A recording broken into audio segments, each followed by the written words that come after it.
Texas A&M Aggies are in town to square off with the Mississippi State Bulldogs. It's SEC Network Football, presented by... With Matt Stinchcomb, the College Football Hall of Famer, and Alyssa Lang, I'm Taylor Zarzer. Welcome to Stark Vegas, as they say. So much in common with these two programs. They both wear maroon and white.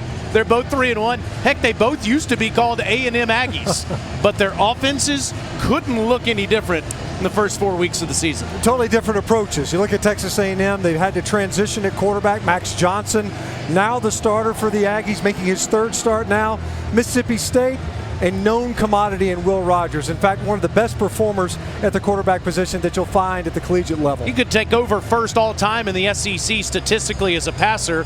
By the end of the day, what makes him so special? Well, I think it's the accuracy, the consistency that they have out of him at quarterback, because he is the engine. The entirety of this offense flows through him. They'll run the football more, and they have this season, but ultimately what makes it go is the decision-making and the arm of Will Rogers in this Mississippi State passing offense, and he has weapons out wide.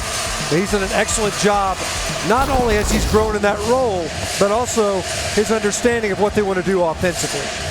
Meanwhile, for Texas A&M, Max Johnson is now the starting quarterback for the Aggies after Haynes King was benched after the first two-game stint, and they've lost their biggest playmaker in Ananias Smith due to injury. Yeah, a massive blow to that passing game. So they've got so many new faces that are trying to emerge, and it's going to be by committee because it's not going to be easy. What you're looking at is effectively 38% of the passing attack of Texas A&M is now voided. No Ananias Smith available for the balance of the season.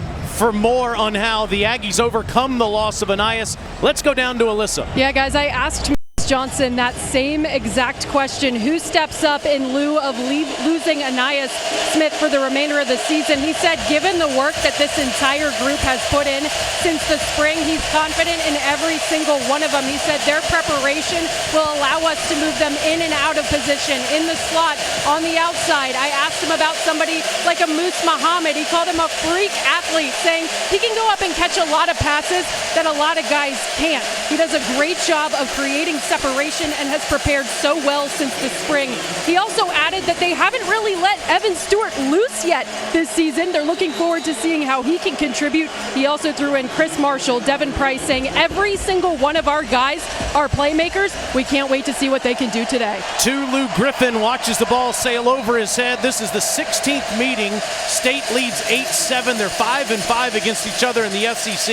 This is the 11th straight year that they've played. You see that A&M won the toss in Mississippi State, receiving the football first. Will Rogers, last week he threw 6 touchdown passes in a game for the second time in his career, and he threw for over 400 yards for the 7th time Stinch. In fact, he did that against these Aggies in College Station last year. Yeah, he's enjoyed a great deal of success again this year. A familiarity, of course, offensively. A different defensive approach, though, with DJ Durkin now leading the Aggie defense. On the first play, it's Dylan Johnson, and Johnson will get a couple. Shamar Turner makes the tackle. Mississippi State is dead last in the conference in running the football. You don't see Mike Leach do that very often, Stinch. They only gained about 80 yards a game. They've been far more intentional earlier in the season as they've entered league play. The running game has been a little bit more abated. Woody Marks back available today. They swing it out to the sideline. It's a first down throw to Austin Williams, 8th all-time in Mississippi State receptions. He now has 125. There's 14 more yards for the senior. You know, Austin Williams picked up this offense quickly early in Mike Leach's tenure. It's a much deeper wide receiver room. His contributions have been a little bit more limited this season. Out to the 41-yard line is where Rogers and the Bulldogs and Dylan Johnson breaks it into Texas A&M territory where Brian George makes the tackle. It's 11 more for the Mississippi State. Now, there's some opportunity in the run game, and partly it's because Texas A&M has one of the youngest fronts that you're going to find in all of college football. Only one upperclassman along the line of scrimmage. Rogers Drifting back, he's just going to have to throw it away to the sideline. That ball did go past the line of scrimmage. Chris Russell had the pressure there, Alyssa. I talked to Will Rogers about that this week. He said, yeah, if we want to be the team that we want to be, which is successful in the SEC, we got to be able to run the football. We've been able to do it. We have to do it today. They're expecting to see some 5-man boxes from Texas A&M, daring them to run the football. So we said we have to be willing to do that and do it effectively. It's a good point, and Rogers has seen a whole lot of changes in front of him on the offensive line. Stench will tell you more about that in a second. 2nd and 10. Plenty of time and throws it into heavy traffic, and it's almost picked off inside the 30-yard line where Damani Richardson had his hands on it. Well, Will Rogers gets away with one here. Damani Richardson, you see him come off the crosser. Now you had to overwrap over top of him. He comes off, comes underneath. Will Rogers and Mississippi State offense lucky to maintain possession. 3rd down, we've already seen A&M able to generate pressure with just their down 3.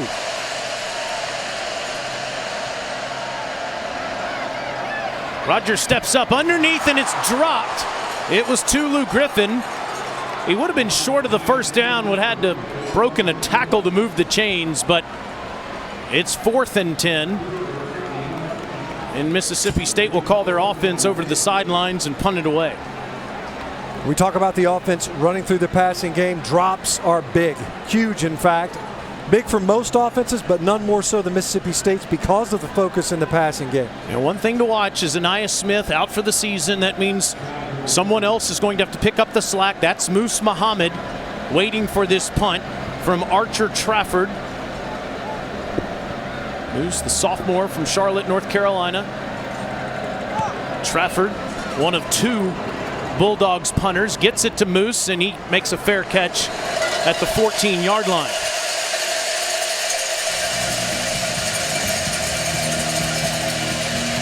So Moose stays on the field, and Max Johnson, the transfer from LSU, will join him at the quarterback spot. His 3rd straight start, beat number 13 Miami 2 weeks ago, number 10 Arkansas last week, and in both of those games, Stench, he didn't blow anybody away, but one thing he did, he didn't turn it over. That's right. Didn't blow anybody away, but also didn't give the ball away. Protected the football was the first thing that Jimbo Fisher mentioned when we're talking about the decision from a personnel standpoint around quarterback. And interesting, A&M opening up this game in an empty formation. No backs in the backfield. Johnson's got plenty of time. There's A-Chain lined up at receiver, and Devon gets past the 20, up near the 23-yard line. You talked in the open, Stench, about how valuable Aniyah Smith was on almost a play-by-play basis. Well, they still got this guy. He's the other one that they lean on. Yeah, when you talk about known commodities in this offense, number 6 is the last one. Everybody else either has to emerge or solidify in their role. That's one way to get A-Chain more touches, is in the passing game. That time lined up as a receiver. Just his 10th catch of the season. It was a 9-yard pickup. Now to the ground, bouncing off defenders and getting the 1st down. He's just 5'9", maybe 175 pounds, but he is physical and breaks more tackles for the 1st. We were talking with Jimbo Fisher. You know, how much can you ride this guy? How many touches can he get, especially in the ground game? Obviously, first 2 plays of the game, he gets a reception, targeted, and then a handoff. He earned that 1st down on his own, and Jimbo Fisher says he's more than just a speedster. He's got power in his lower body. We saw him, there's no doubt. He's thick from the waist down. Johnson will roll out against his body, tuck it, and get a couple. Jet Johnson was with him the whole way, the leading tackler last year and so far this season. You know, one of the things A&M has to do better is protect their quarterback, whoever it is, Haynes King, Max Johnson. They've really struggled the balance of this season, not only maintaining possessions, but largely because the passer is constantly under duress. One of the ways you can fix that, quick throws, the running game, and moving the pocket. First 3 plays of the game, we've seen instances of each of those. Johnson did pick up 4 scrambling there. A-Chain, 1st down Aggies, past the 45. That time, really nice hole on the left side of the Aggie offensive front. A-Chain, you can see the explosiveness. It's not just a speed guy. We talked about how powerful he is. Not scared to run it between the tackles. He just sticks it and hits it. You get some guys that have speed, they want to bounce everything. That time, saw the hole, hit the hole.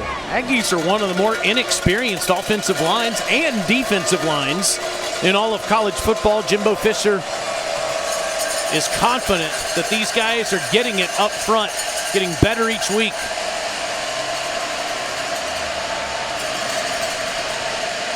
And Max at the last minute keeps it and gets to midfield, taking it out of A-Chain's belly. Another Jet Johnson tackle.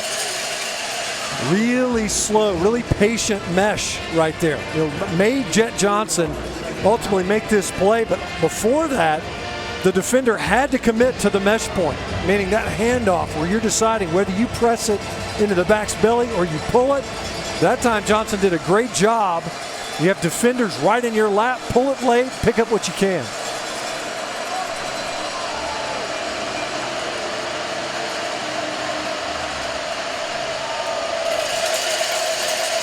Johnson stands tall, it's deflected. Went off of a couple of defenders. It was Javon Banks who first got his hands on it, the sophomore from Olive Branch. Third down. Did a great job getting his hands up. Banks just getting in that passing lane.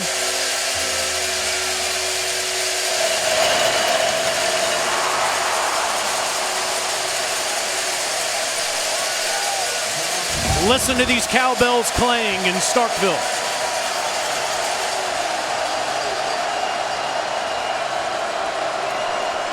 Really unique. Look at this defensive front. Only 2 committed to the line of scrimmage.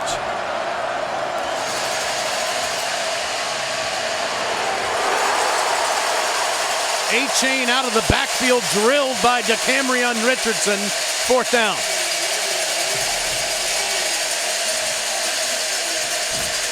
Zach Arnett, defensive coordinator for Mississippi State, ends up dialing up that pressure. He had those 2 inside linebackers coming, but only 4 committed to the pressure, and DeCamerion Richardson comes up, makes a fantastic open field tackle. Nick Constantino on the field. Xavier Thomas standing inside his 10-yard line. Perfect punt by Constantino that'll pin Mississippi State inside its 10. It's a 40-yard punt. Chamber of Commerce Day in Starkville. Aggies and Bulldogs.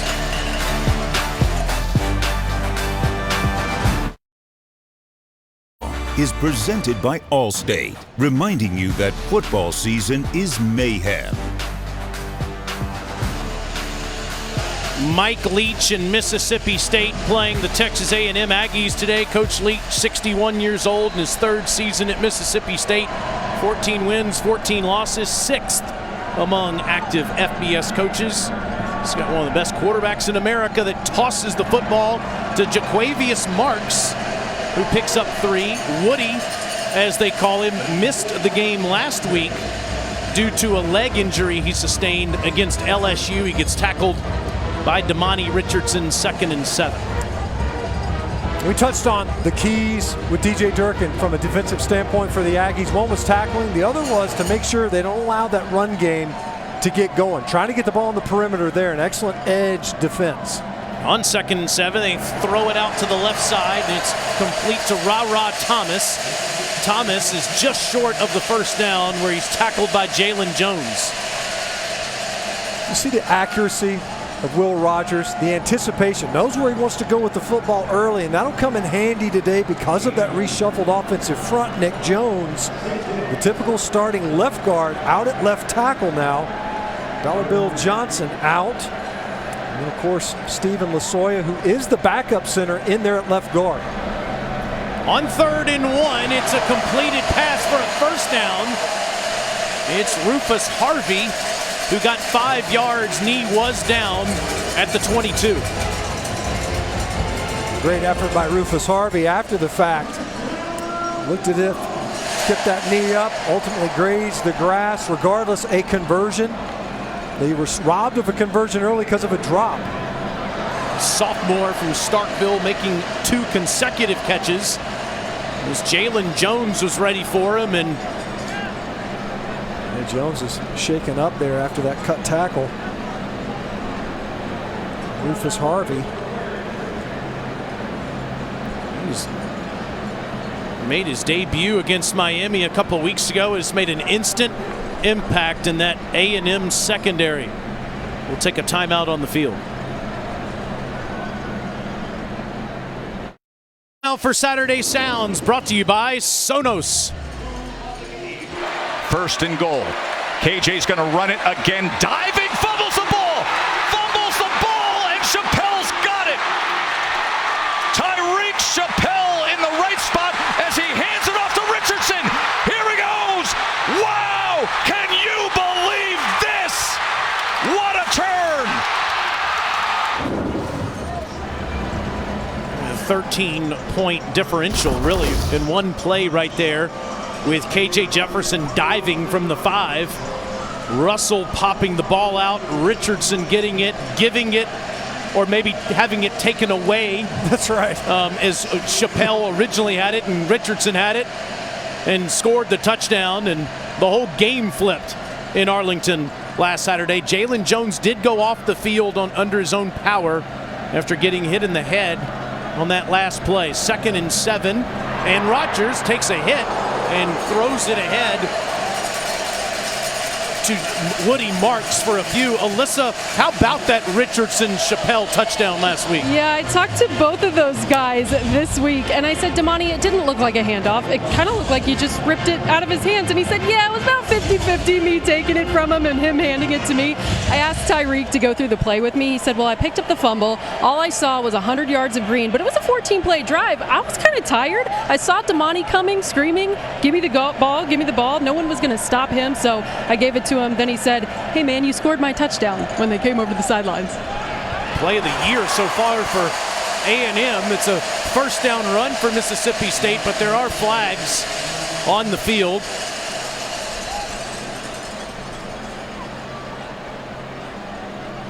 Today's referee is Kyle Olson. Holding, offense, number 63. 10-yard penalty from the spot of the foul, 3rd down. Stench, that's the center. LaQuinston Sharp, the only returning player that is at the same position as last year. The guy they've really counted on too. Veteran presence up front, just too much grab, spun the defender around. An easy call for the umpire to make. So instead of close to 1st down yardage, they're outside their own 20. Slings it across the middle, and it's caught by Harvey. His 3rd catch is a 1st down to the 35. 16 more for the sophomore. God, what a window. And Will Rogers fitting that in there just in time, too. You've got 2 defenders converging. As you see Richardson coming in, Cooper in coverage. He fits it right between the safety and backer. There goes Harvey in motion. Rodgers locks instead underneath to Thomas up to the 42. It's interesting. Austin Williams, Jameer Calvin, Tulu Griffin, all those guys are still a big part of the offense, as is Woody Marks, but Thomas, Caleb Ducking, those guys have emerged now as some of Rodgers' favorite targets. Rufus Harvey already 3 catches today. Rodgers has all day and gets rid of it past the 45, where the next catch is made by Justin Robinson, a transfer from Georgia. Had 2 catches in his career in Athens. He has 4 in the last 2 weeks here. Well, and you mentioned the time. Rodgers allowing things to develop, ultimately collapsed inside out. Doesn't flush, doesn't panic. A couple of steps to his right, deliver a strike downfield. As you see Jalen Jones there on the sideline. We'll see him with his helmet, but good to see him standing up and watching the ball game. 1st down Bulldogs at their own 45. Dylan Johnson bounces off of one defender and gets up to the 49. Johnson broke one for 40 yards last week at maybe I just want to believe this, Stinch, but it feels like Mike Leach is trying to run the football more this year. I think there's no doubt that there's an intention there, especially if you're going to commit to just playing 3 down line. And once again, we've seen that only a handful of times, really, on this drive. DJ Durkin said we're going to have to mix it up as a flag on the field. False start, offense, number 64, 5-yard penalty, 2nd down.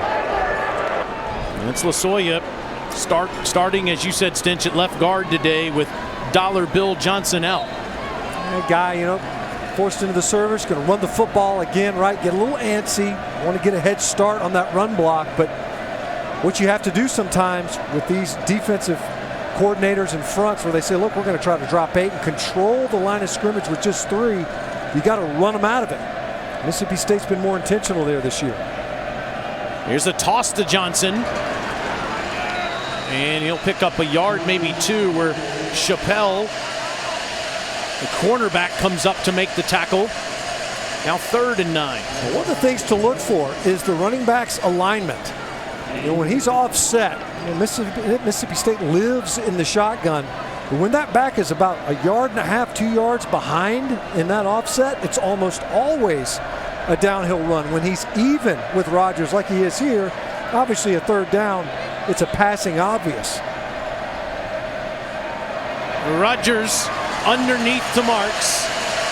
He's into Bulldog or Aggie territory rather, inside the 49, but Chris Russell and Edrin Cooper, those linebackers, force a 4th down.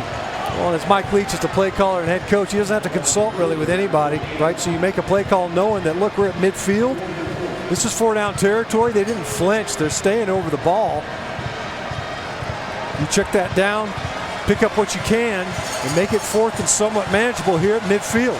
They're 4 of 7 on 4th down this year.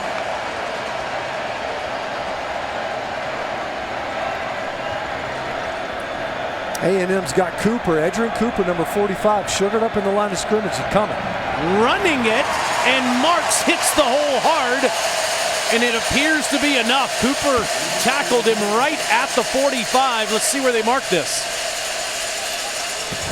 How about that? The inserts to the left of the line of scrimmage. Cooper was at the line of scrimmage on the right.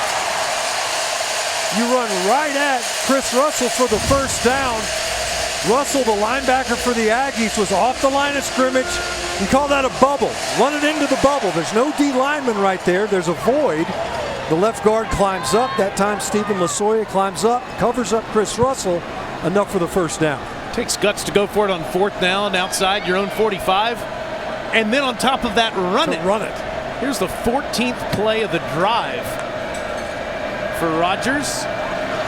And this will go to Tulu Griffin, and he'll get 1 ahead to the 44. Mississippi State rarely traditionally runs the football in this air raid offense. Instead, they throw it for 2 yards, for 3 yards, for a yard, just like most teams would run it for that distance. Exactly.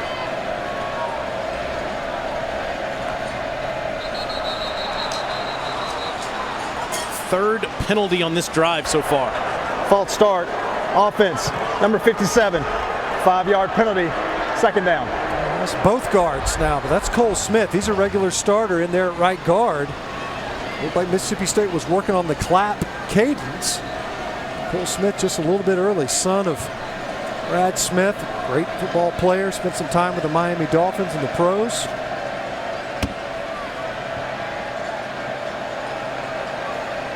Second and 14. All day for Rogers. Again into dangerous traffic, and Edrin Cooper got a hand on it. The guy leads the SEC in pass breakups for a reason. Well, and Antonio Johnson, his teammate, is livid because if Cooper doesn't break up that pass, Johnson picks it off. Well, that's twice now Will Rogers has put the ball in jeopardy. See Antonio Johnson, number 27, just out of the frame. Watch him break. That's a pick going the other way. Cooper can't know that, of course. But I'm sure Antonio Johnson may let him know, hey, man, that's a pick for me. 3rd and 14 now for Rogers. And he gets it down to the 42, maybe the 43 to Marks. But again, it sets up a 4th down.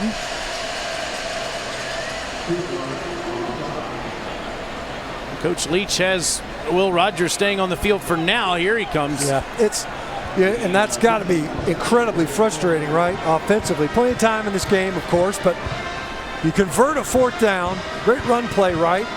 And then you get a procedure penalty to back you up. It completely diffuses your drive. How many times have you seen a 16-play, 49-yard drive? It doesn't happen often, buddy. That's what happens when you go backwards like 3 different times on the same possession. George Georgopoulos is punting this one after Trafford pinned the Aggies deep the first time. And Georgopoulos says, I can do it too. Muhammad did not call for a fair catch, and he does get a couple of yards up to the 10. No score early in Starkville, filled with maroon.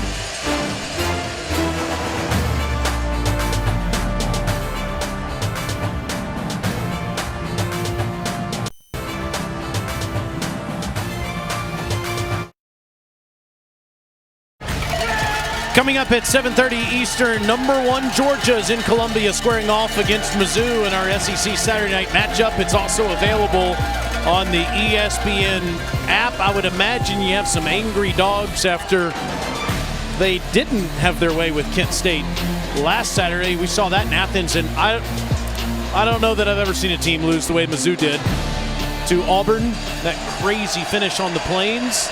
Here we've got no score, and there goes Devon Achane. Camryn Richardson rides him out of bounds, but one of the best tailbacks in America with a big gain. There is a flag down near the end of the play. For the moment, it's a 20-yard pickup. After the play, personal foul, face mask, defense, number 3. 15 yards will be added to the end of the play. First down.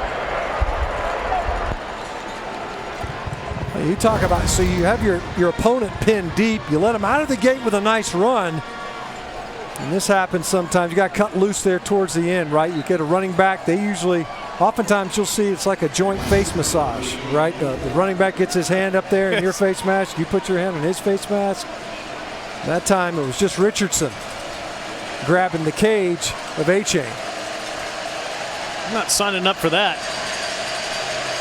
Le'Veon Moss makes his debut as an Aggie. The true freshman from just outside Baton Rouge, and Jimbo Fisher was raving about this guy yesterday, saying, I think he's ready for his debut. Well, there he is with the carry for 3 yards. Yeah, you could say that for a lot of this team, except the guys that needed to be debuting around week 4 and 5, they've had to debut earlier. We talked about how young this team is. We're talking along the front, not just skill players like Le'Veon Moss. Part of the reason we're seeing him is Aniyah Smith's absence. It's the end of the first quarter. Mississippi State dominated the time of possession, but no score at the end of one in Stark Vegas on a beautiful sun-drenched Saturday. The Aggies and Bulldogs on SEC Network Football, presented by Allstate.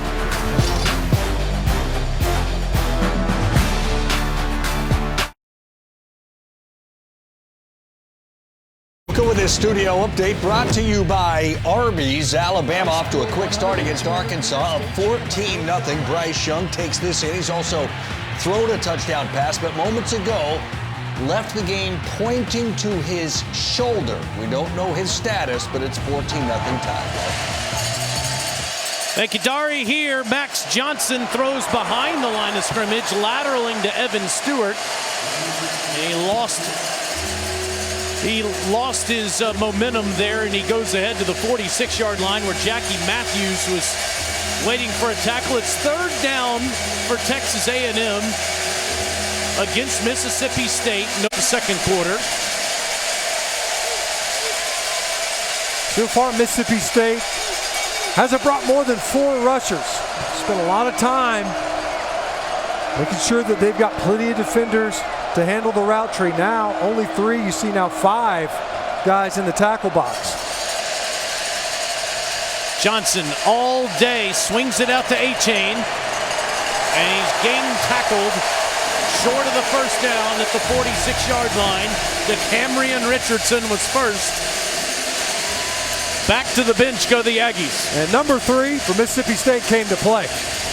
Now, he had that face mask penalty earlier, but that's 2 fantastic open field tackles. How about Devon A-Chain, one of the most explosive playmakers in the conference. He's got the ball in space.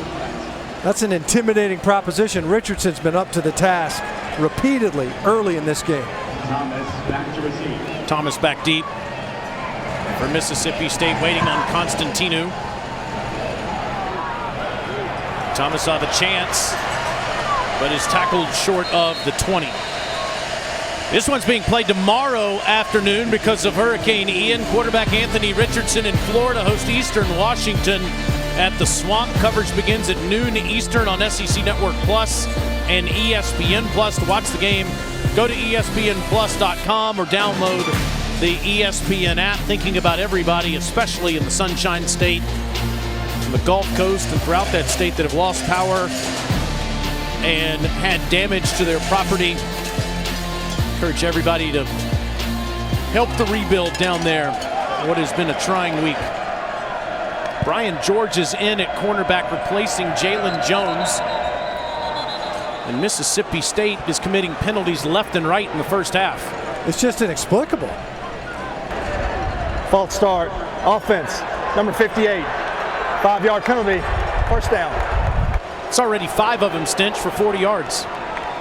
It's pretty remarkable. This all along the offensive front. And these are guys, Cameron Jones is a regular starter at right tackle. To be early like that. 1st and 15 for Rogers. Swings it to Johnson, and Dillon is tackled in the backfield for a loss. That's Chappelle. Nice play by Chappelle. The guy that they talk about. He does an excellent job. He's around the football a lot, active in run support. This game, of course, obviously a lot of swing passes, a lot of short routes. Challenges the secondary players of the Aggies to make plays in space. 2nd and 18. Rogers barely got it off to Dylan Johnson near the original line of scrimmage. Richardson there to make another tackle. 3rd down, Bulldogs. And the challenge, of course, is A&M persisting, saying, look, we're going to try to get home, contain Rogers, see if we can move him off the mark, but flood the route tree with defenders. Now, that playbook's been around since Mike Leach came into the conference, but they're allowing the completions in front of them and then challenging themselves to make the tackle so there's no yards after catch. State just 2 of 6 on 3rd down. This is almost picked off.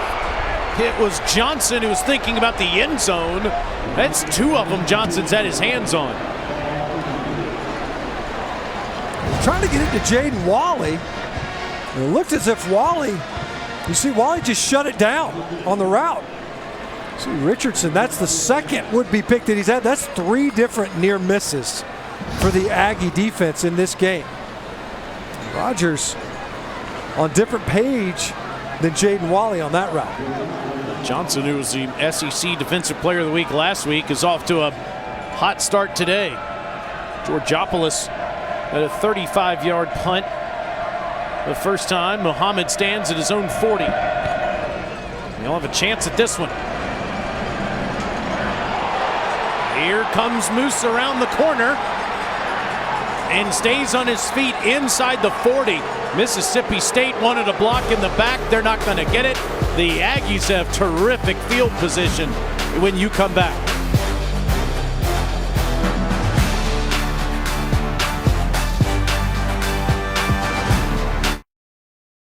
Out, his replacement, 2nd-year quarterback Jalen Milroe, who takes that to the house. It's 21-zip in Fayetteville.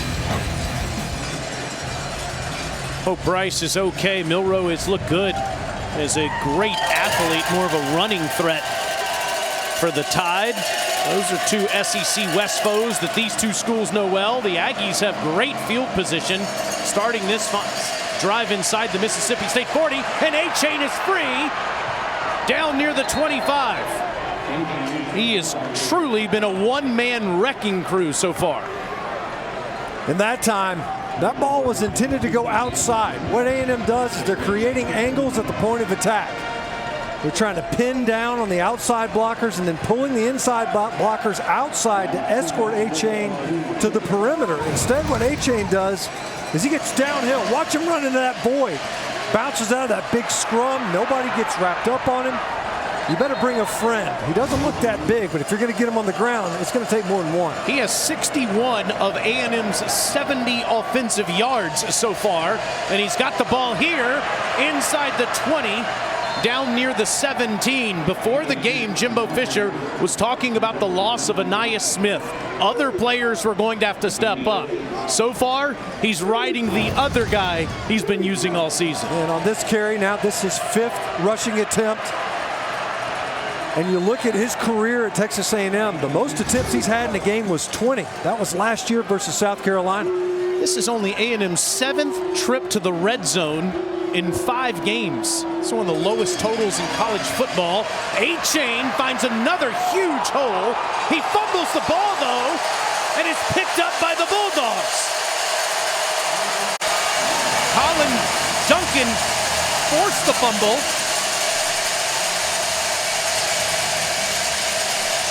And it was DeCamerion Richardson who gobbled it up.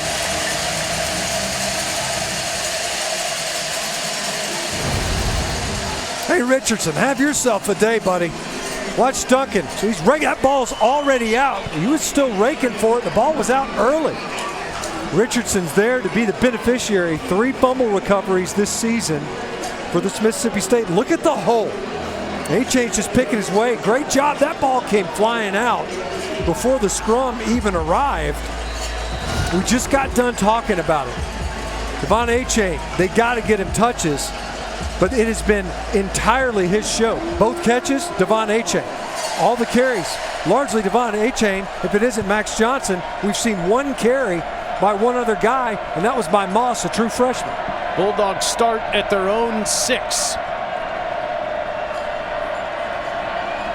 And they'll run it with Price, breaking a tackle up to the 10, and he lost the ball for a second. Price, the redshirt freshman from Pensacola, Florida, who scored his first touchdown of his career last week. He's got the ball there. He's got control of it. Definitely the ground causes that.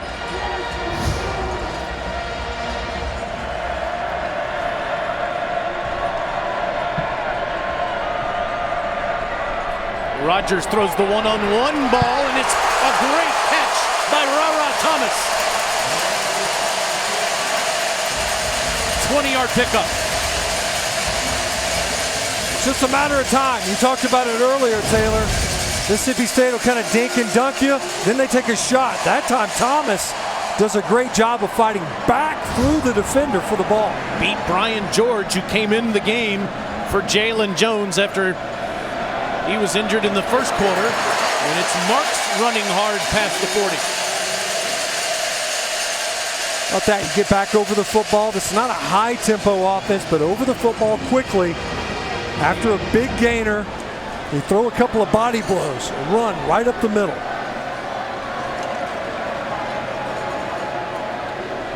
Now it's Price getting a block. First down Bulldogs inside the Aggie 40. What a great block on the edge.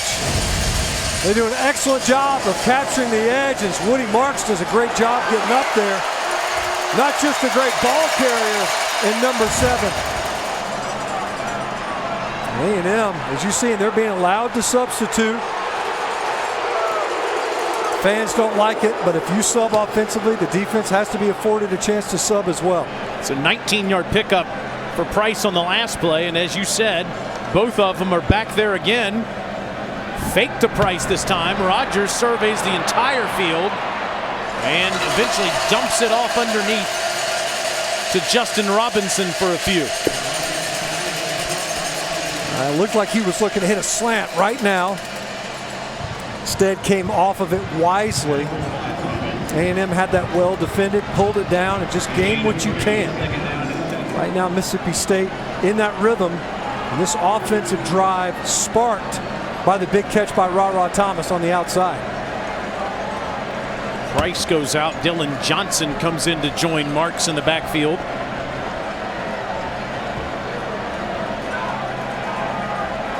Plenty of time on that play clock for Will Rogers.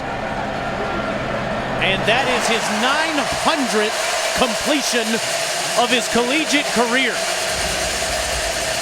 It goes to Justin Robinson for a first down.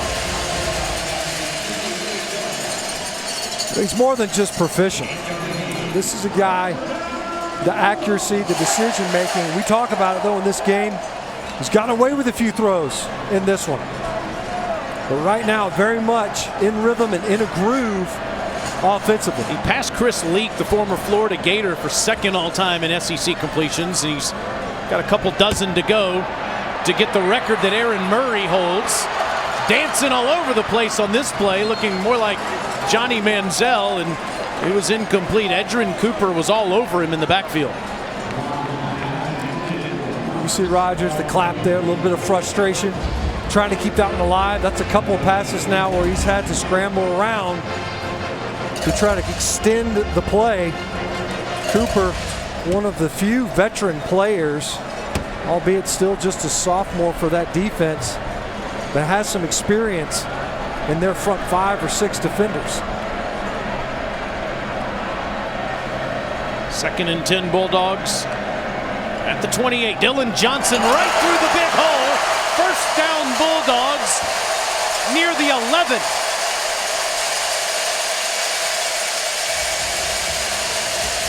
Alert in Starkville. Mike Leach is running the football right at the Aggies. And you see, watch him sugar up. And Cooper comes upfield. A great job by left guard Stephen Lasoya. Just guides him to the outside. And you hit that, it's just a dive play. You're just getting right downhill right now. You got 2 bubbles. Both those guards are uncovered. Linebacker walks up on you. They cover him up. And once you get past the line of scrimmage, you've got 5 yards. And it's a shovel pass to Marks. And Woody's down near the 5. Stinch, we've said Mississippi State has shown more of an emphasis in running the football this season, especially today with Texas A&M's inexperienced defensive line. Yeah, that's one of the issues that they've had this year is run fits, knowing how to fit the run versus an offense like this. You've got fewer bodies to make it right. If you fit it wrong up front, there's not as many in the second line to make you right. Of course, that one counted as a pass. Rogers back shoulder over the head of Caleb Ducking. Denver Harris in coverage. That's the first time we've seen Ducking targeted in this game. He's had some big performances, namely last week. That's a big, long receiver, just too much on that ball. And they're saying, look, the crowd wanted PI. That ball was not catchable. Well, we've seen him do the duck 5 times already this year, twice last week. And by himself at the top of the screen again. It's 3rd and 3. He's going to try it again, and he's got it.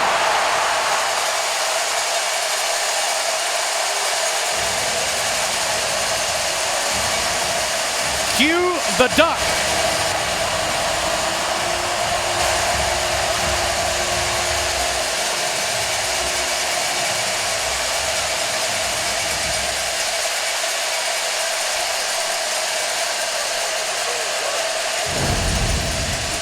Well, they go right back to him.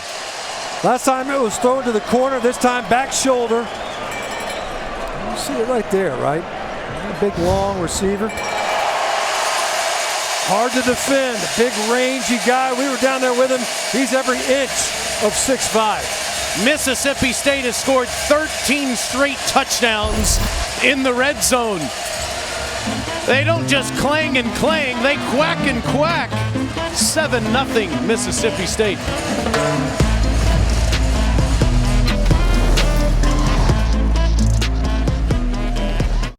University in Starkville has been referred to as the Mississippi State Bulldogs, but before that they were the Mississippi State Maroons and the Mississippi State College Maroons. And originally the school was called Mississippi A&M, but what was their original nickname?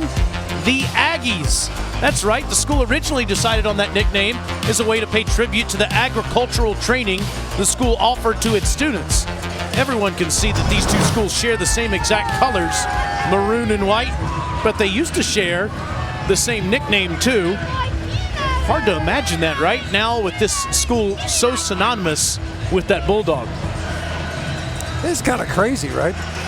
The way things kind of evolve over time, although as you pointed out, the colors persisted. Mascots change. Maroon is forever. How about the team that will always be called the A&M Aggies, Stench? How do they get going on offense? Devon A-Chain has been their only option, but he fumbled the football inside the 10-yard line on the last drive. Such a costly mistake because possessions and plays are exceedingly precious for this offense. They just haven't had enough game reps. A-Chain accounting for 81 of the 90 total yards that the Aggie offense has been able to generate. They just haven't been on the field, and they haven't really been on the field most of the season. Of their 14 plays that they've run this entire half, 10 have been on the ground. Start this drive at the 25. Back to number 6 again. Has nowhere to go and gets back to the line of scrimmage. Mr. Green cleans things up. Jalen, the transfer from Texas, came over to Mississippi State last year. Has been one of their best defensive backs. And you think about it, someone's going to have to emerge. You know, what about a quick throw? A now pass for the Aggie offense. Just get it out of Johnson's hands quickly, get the ball on the perimeter, see if you can break a tackle. A-Chain now moves to the very bottom of your screen. Last time they were in this formation, they went to A-Chain at receiver. First play of the game. Johnson has to step up. And he's tackled at the 32-yard line by Jet Johnson. It'll be 3rd and 3. Nowhere to go with that ball. Just ends up tucking it, protecting it. Try to get it to 3rd and manageable. Johnson is a mobile quarterback. He can't hurt you. We've seen Mississippi State struggle largely versus LSU. Jaden Daniels in the scramble game, extending plays, hurt the Bulldog defense.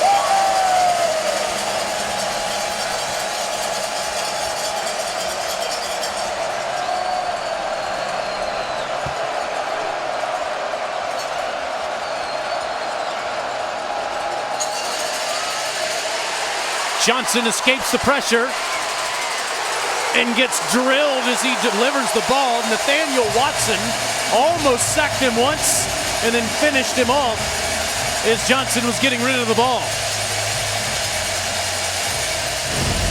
The man they call Buki came unblocked. Right up the middle, just not accounted for. Protection scheme, you can't have a free runner in the A-gap. Right up the middle of the line of scrimmage. Johnson, left-handed quarterback, trying to get rid of it. It's a nasty hit your quarterback is taking. Easily could have been a false start. Looked like Fothery at right tackle was a little bit early. Crowd certainly felt like he was. Regardless, A&M struggling to maintain possessions and extend drives. Constantino punting for the 3rd time. This is a cannon. Thomas is going to let it bounce in front of him. And it runs dead for a 38-yard punt. Mississippi State on top and with the football.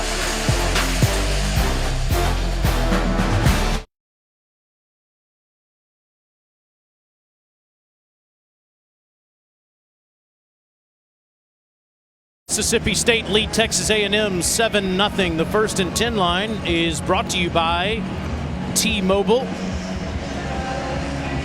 There it is at the 40-yard line. 1st and 10. Bulldogs at their own 30. Dylan Johnson and Simeon Price standing next to Will Rogers, one of the most effective passers in SEC history. And this is Johnson. And he gets 5 more up to the 35 where Jordan Gilbert makes the tackle. 2nd and 5. I mean, think about it with the penalties for Mississippi State in the first half that kind of diffused some of their offensive drives. What you can't have defensively is this offense picking up 5 yards on first down runs. His ability to throw is always a story, but I'd argue the story so far has been how effective the Bulldogs have been in the ground game. Rogers will go back to the air and dump it off for a first down. Past midfield to the 47 goes Justin Robinson for 18 more. Haven't been a ton of yards after the catch in this game. Nice run after the catch this time, though. Mississippi State, they throw the football a lot, so it's unsurprising. They average 200 yards a game after the catch. It's 2nd in the conference, only to Georgia. And Price hits the hole hard and gets down near another first down for 10 more. Stitch, this team averages 80 yards rushing a game. They have 89 in the first half. They did a great job several times, even with the downhill runs. Not only catching the Aggie defense off guard, that time the right side captured well by right tackle Cameron Jones. Inside the Aggie 40, Rogers steps up and just too tall for Ra Thomas. We came into this talking about Rogers. There's a ton of pressure on him as a passer because of the number of attempts. But I will say he set the bar exceptionally high for himself based on his own play. There have been several throws really here in the first half. Overshot ducking, came back to him on the back shoulder for the touchdown throw. There he had Thomas, just overshot him downfield. Had a couple other near misses, could have gone the other direction. And to your point, he's traditionally one of the best, most accurate passers in all of college football. Is the active career leader in completion percentage at 72% coming in. Dylan Johnson gets inside the 35, near the 32. A lot of room to run for these Bulldog running backs in the first half. They've done a great job. Mississippi State has along the front, as we mentioned. Some new faces retooled on the left side, but to average almost 7 yards a carry here in the first half. You can't have that. That is a losing formula defensively. The Aggies have to fight. Now they have to battle 2 different modes of moving the football. Could be 4-down territory. 3rd and 5. Rogers won't need another down. It's a first down to Tulu Griffin, and it's 1st and goal Bulldogs.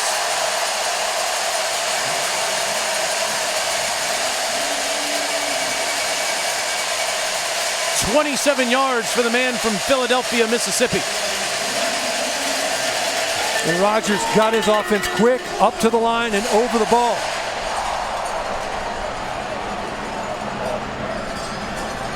To the end zone, incomplete. Jameer Calvin had his hands on it. Rogers knew exactly what he wanted pre-snap. Watch, the ball's out right now. Ball's already gone before Calvin even comes out of his break. Knew exactly what he wanted, had it, just a little too out in front for Calvin, who could have and should have come up for the catch.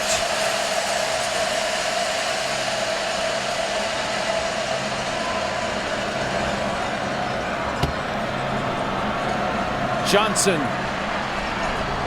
not much. Shamar Turner, one of the Shamars on that A&M defensive front. The sophomore making the tackle. It's huge. I mean, it's a massive understatement for me to say. Given the number of possessions their offense has had, you got to try to find a way to get a stop right here. You got to see if you can't bow your neck and force a field goal attempt by this offense. Big play that time on 2nd down by Shamar Turner.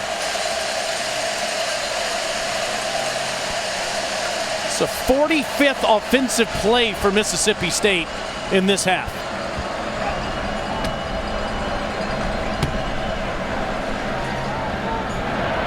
Rogers, the catch made, touchdown! Rufus Harvey gets that right hand in.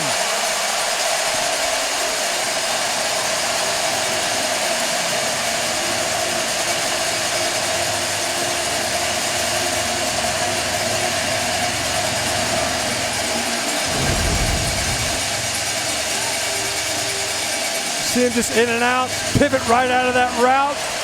You're baiting Johnson on the inside. And it was pretty close. And I'm sure they've had a couple looks at it already. The replay booth. Working against Antonio Johnson in coverage. It's a lot of quickness to try to contain in a small space. We're still looking up here. Daniel Boldrick is the replay official.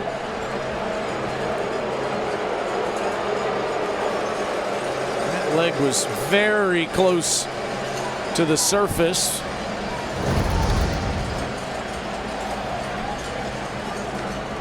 Pile on, Cam. That's a good. Yeah, hard to see. Yeah. I think that first angle we saw would be the. He's got it in his right arm.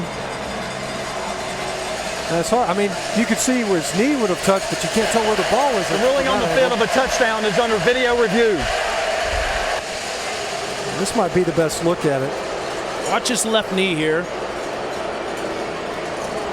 Even then, it's hard to tell.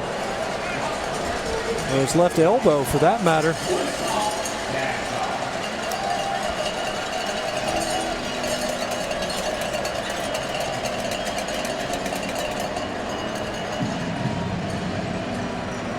Left knee and left elbow could establish him as down as well. Where's the ball when either would have made contact? To me, it looks like by the time his left elbow makes contact, the ball's clearly broken the plane. It's that left knee that's in question.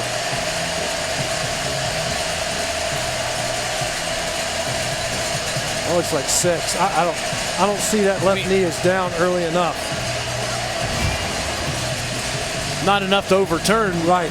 Rule the touchdown on the field. It's got to be indisputable video evidence.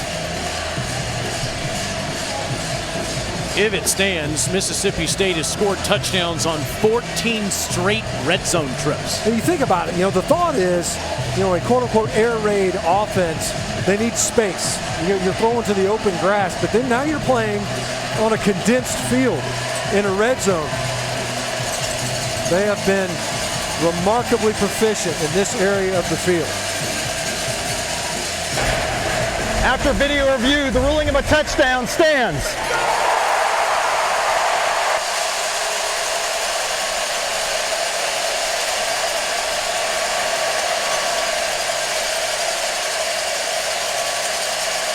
Rufus Harvey has 2 touchdowns on the season. And Will Rogers has 18 passing touchdowns as he continues to rewrite the Mississippi State record books. 10 plays, 70 yards. Junior from Brandon, Mississippi. They're going to hang number 2 up in Davis Wade Stadium someday. 14-0 Mississippi State.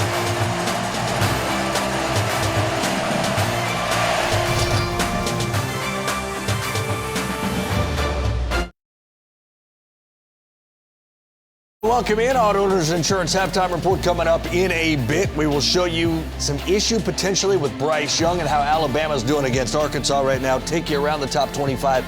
Mississippi State, good end of the half here. Yeah, real good end of the half. Great drive, but on the ground, 95 yards to Mississippi State, that's impressive.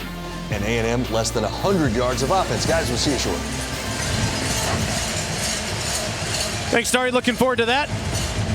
Remember when they used to say, "We want Bama"?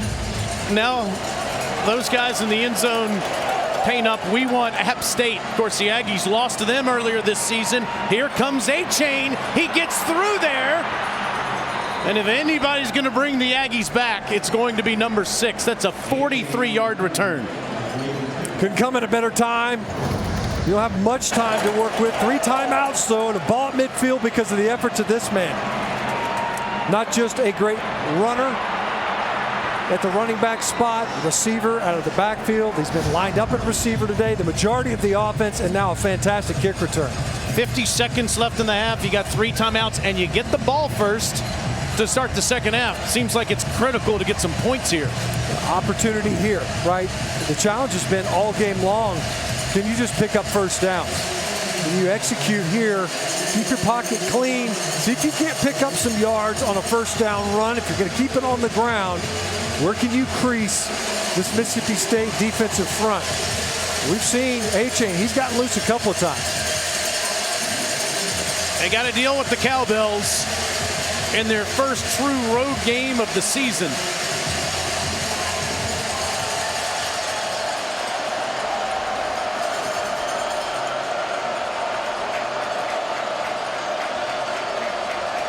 Johnson on the low snap, and he's going down. Diving back ahead to the 37, but J.P. Purvis was untouched. Once again, in the middle. Just not sound. Overloaded in the A-gaps. That time the right guard and back took the inside rusher. Purvis comes clean. Bad snap. That's low. They've had difficulty with the center quarterback exchange. Bryce Foster, one of the few experienced guys along that front, missed a lot of time in camp. He's had a lot of low snaps, hurt them last week as well versus Arkansas. Hey, Alyssa, I was talking about it being October the 1st, first road game of the season for the Aggies. Need to get some points here. Yeah, and quite the challenge with those Cowbells, as you mentioned. We know what kind of home field advantage it is here in Starkville. Of course, I talked to this A&M offense throughout the week, and you know they practice with noise, but it is hard to recreate the sound of the clangah. So you can see how that's affecting him. Also, a chip on this Mississippi State defense's shoulder. They remember what Max Johnson did coming into Starkville with that LSU team beating the Bulldogs a season ago. Good point. They'll stop ringing them until Max gets the snap, and then they'll be back after it when he has the football. Listen.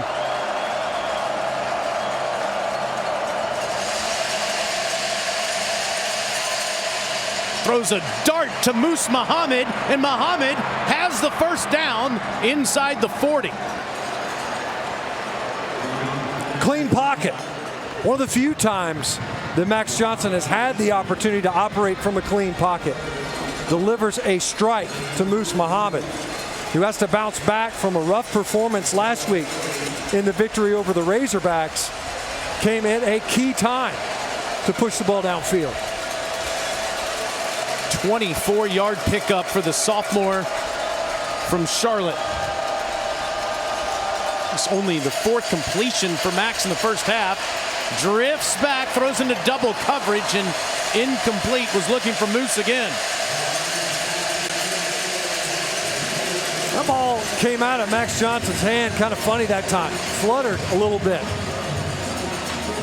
He's been under duress quite a bit. We talked about the pressure that's on him from a position standpoint, but in game, about 35% of their pass attempts and dropbacks results in a pressure of some type. Mississippi State has heated up the Aggie quarterback a couple times just in this series alone. The pocket was collapsing on that last attempt.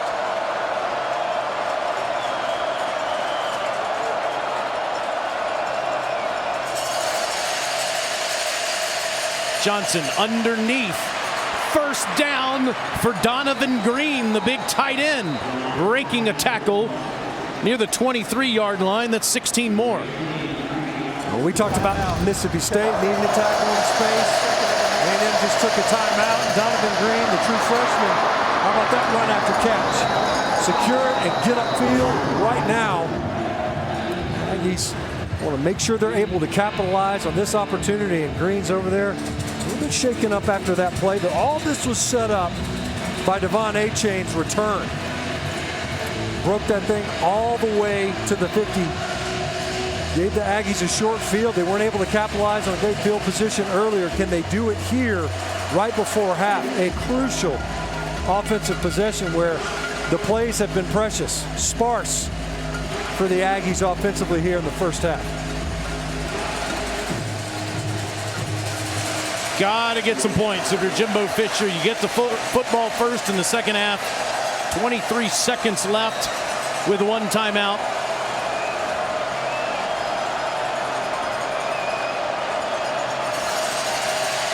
Johnson is going to go down again. Randy Charlton. Aggies use their last timeout with 17 seconds left in the half.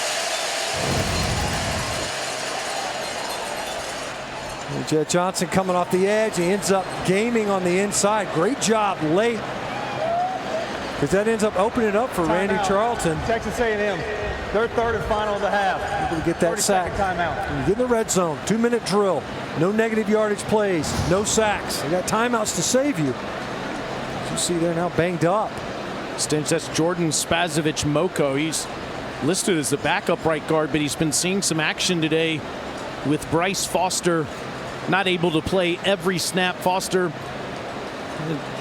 mono in camp in August, so still not at 100% yet.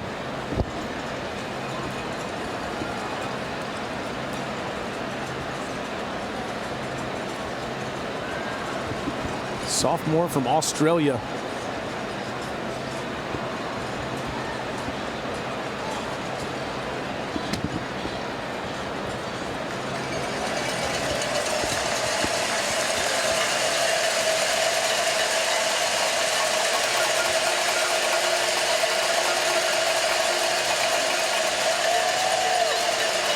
As he goes off, the Aggies will come back on with no timeouts left. It's 2nd and 17 for Coach Fisher's team, and you got to be careful here with no timeouts. There's no question. Now, right now, you're thinking, okay, you're Max Johnson, 17 seconds to play. You're talking about an average of 6 seconds when the ball's in play. You got to get over that football quickly. You get a completion inbounds over the middle of the field. You got to hurry up, get up there, spike the football.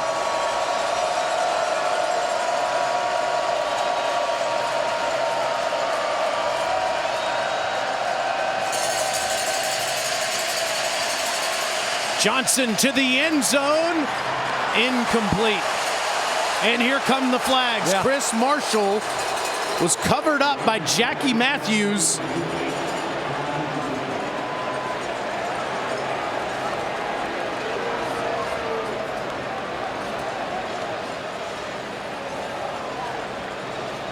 Matthews panicked a little bit.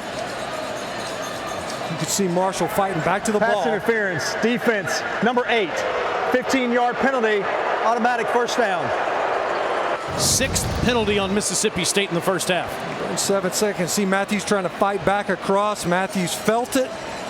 Didn't have an idea of where that football was. Only cost you 15 yards. Better than a touchdown. 10 seconds left in the half, Stitch, with the Aggies snapping it from the 15, and again, no timeouts. You see much shorter football field here now for Johnson. 0 of 1 in the red zone. They fumbled the first time they were down here. Johnson can't take a snack. It's fumbled and picked up.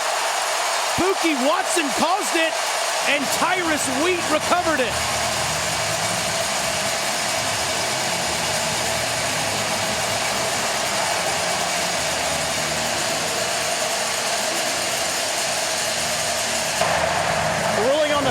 Fumble recovered by the defense. First down, Mississippi State. Please reset the game clock to 4 seconds. 0-4.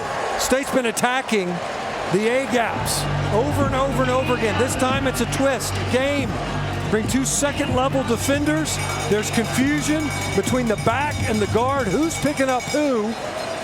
The 3rd sack by Mississippi State on this drive. And once again, a turnover by the Aggie offense undoes a scoring opportunity, the 2nd of the game. Both in the red zone. Both in the red zone. You don't get the touchdown, you pick up the PI. About as best as you could hope for. Only burned 7 seconds. You end up turning the football back over with no points to show for it. Some teams take a knee at the end of the half. Leach still lines up in the shotgun. Marks runs it ahead for 8 yards, and the Bulldogs carry a 14-0 lead at the half. Remember, the Aggies were down 14-0 to Arkansas last week and came back and won that game. Coming up at halftime, you can watch the live performance of the famous Maroon Band at Mississippi State University on SEC Network Plus. start streaming now on the ESPN app. Let's go to Alyssa and Coach Leach. Coach, how's your defense been able to be so effective so far? What's that? How's your defense been able to be so effective so far? Well, when they do their job, they're pretty good. We got to be better at getting home because I think we can put even more pressure on him. Thanks, Coach. Great job, Alyssa. You caught up with him. 14-0 Mississippi State leads A&M at the break. Dari, Chris, Takio, and the gang are back in the studio getting ready. And as we said, the famous Maroon Band is warming up on SEC Plus and also on the ESPN app. We'll take you back to studio. Dari Noka, take it away.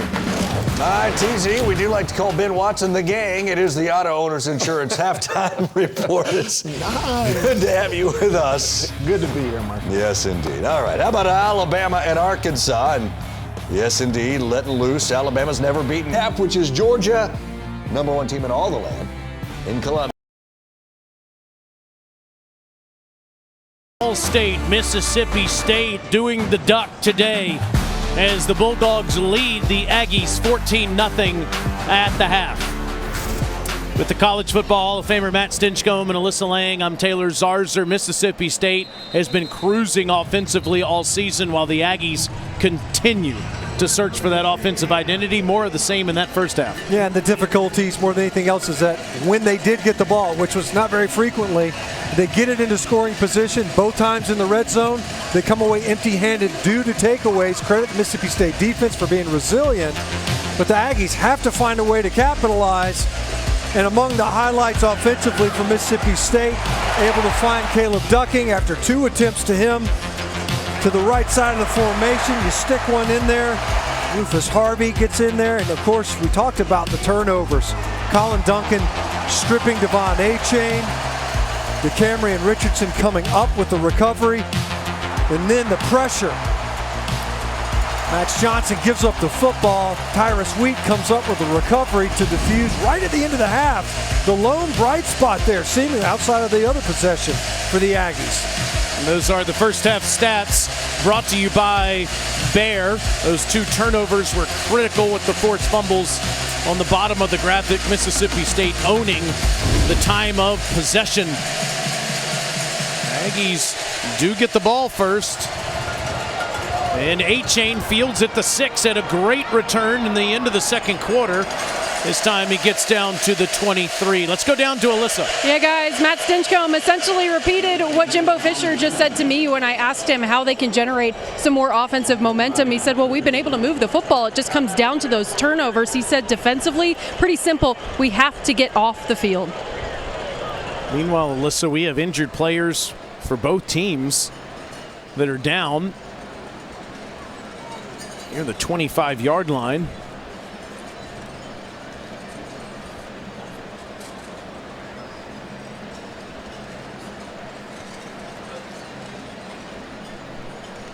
And that's Shamar Turner for Texas A&M. It's Timms for Mississippi State.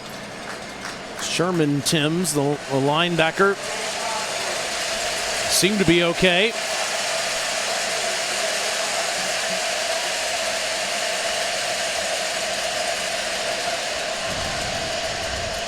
Hard to tell what happened there. Oftentimes, what people don't understand, the most violent play in maybe all of sports is kickoff.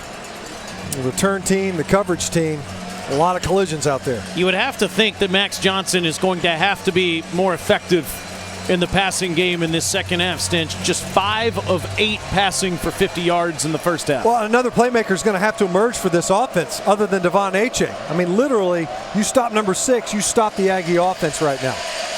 Can't stop him here. As he gets out past the 30, Jed Johnson makes the tackles. 9 more for A-Chain, who now has 79 yards rushing. We talked about how he does a great job running on the inside. Good job there. It's just a divide zone. He ends up hitting it straight downhill. Not scared to put his foot in the ground and explode through the line of scrimmage.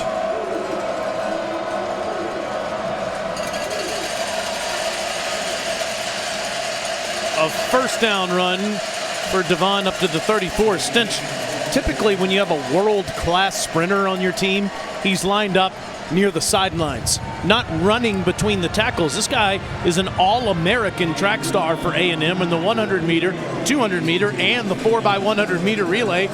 And then he sticks his helmet in between guards and tackles and defensive linemen on the football field. Yeah, I don't know about you, but usually the perception of sprinters is they're kind of divas, right? It's delicate flowers. They run fast, but you don't want to mess with them. Nothing delicate about this guy. Max Johnson trying to escape the pressure. Great job there to complete it to Evan Stewart for 9 more. Buki Watson was all over Johnson in the backfield. Great job by Johnson. Slamming on the brakes, he flies right by. Comes off that play action fake. Watch him slam on those brakes. He's left-handed, buys himself a little bit of time, and Stewart, who was blanked in the first half. The guy they tried to get him the football is a backwards pass on his lone catch in the first 2 quarters. First down, A-Chain flying through those holes. Down to the Bulldogs 41, 16 more. You talk about the importance of starting the game fast. There's nothing more important than starting the second half fast. Everyone's covered up. Look at that movement by the offensive front. A maligned one at that. Didn't have a great first half. Had a couple of bright spots. Otherwise, a difficult first half. That time, the right side of the Aggie front with great push. Anaya Smith out. A-Chain's the horse, and he's got over 100 yards now with that run. Tyrus Wheat able to trip him up. A-Chain now with 15 touches in this game. And Jimbo Fisher said usually we like to get him 19 or 20, but this guy's got plenty more in him too. Yeah, and what they're doing right now, we talked about Mississippi State, how active they are along their defensive front. They do a lot of stunts and twists, especially on rundowns. That's not always easy when you're in man blocking schemes. You can get confused. It's basically the same concept over and over again on this drive. Zone to the left, zone to the right. Everybody step with your left foot. Everybody step with your right foot. Hit whatever shows up.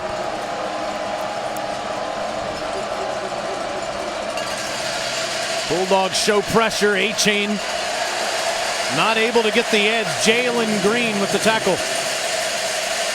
Did it again. It's zone to the right this time. And that time a shoestring tackle. It started with a runaround tackle off the edge. It was able to trip up A-Chain. Big third down. It's been a difficult down all game long for Texas A&M. They haven't had a ton of them, but they're 0 for 3 in that third down. A-Chain in the backfield. Who can emerge at receiver that can be targeted in the passing game?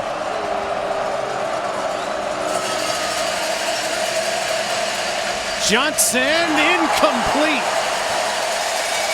Evan Stewart had it in his breadbasket. Would have been short of the first. Instead, it's 4th and 6.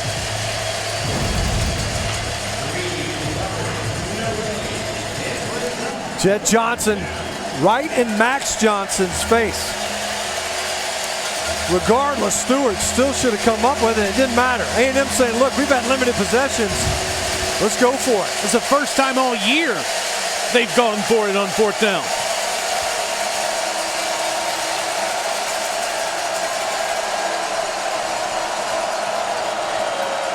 Two wide rushers by the state defense. See if they stunt into the middle. Johnson gets rid of it, but Stewart is drilled well shy of the first down, and it's Jet Johnson again.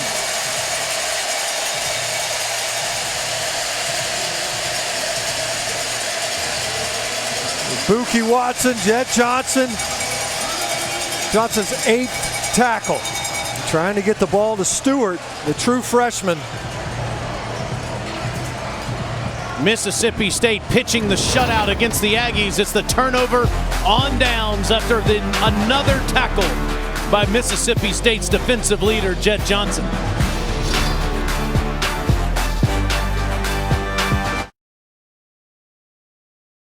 Huge turn of events. Buki Watson has been kicked out of the game for targeting.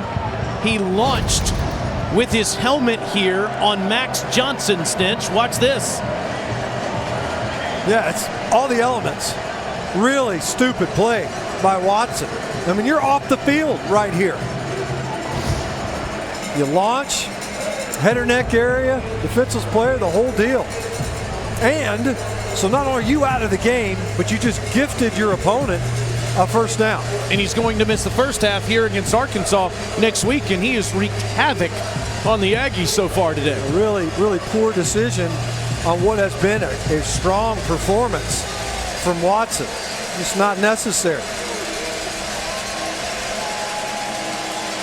So it gives Texas A&M new life at the 20-yard line.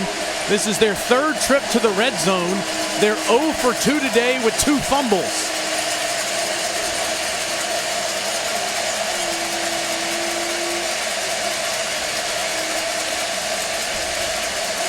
Mike Leach still discussing things with referee Kyle Olson.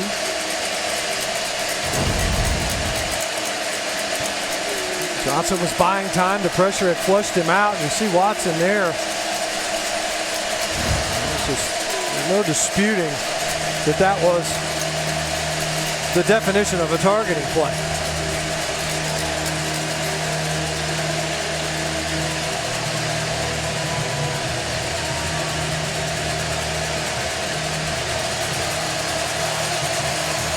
And there's no doubt it involved the launch.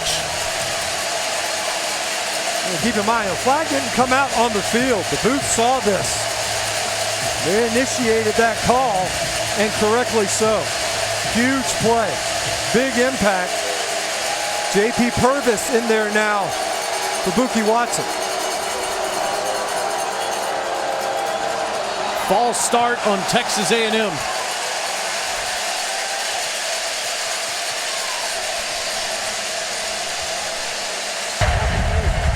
False start, offense, multiple players, 5-yard penalty, first down. Texas A&M's first penalty, and I think the cowbells had something to do with it. And they've actually held up really well procedurally in this game with this noise. As you pointed out, these fans get it. They know when they can ring them and when they have to stop. But it couldn't come at a worse time. I think the bluff, the pressure bluff from the defense also triggered the right side of the Aggie line to fall out of their stance.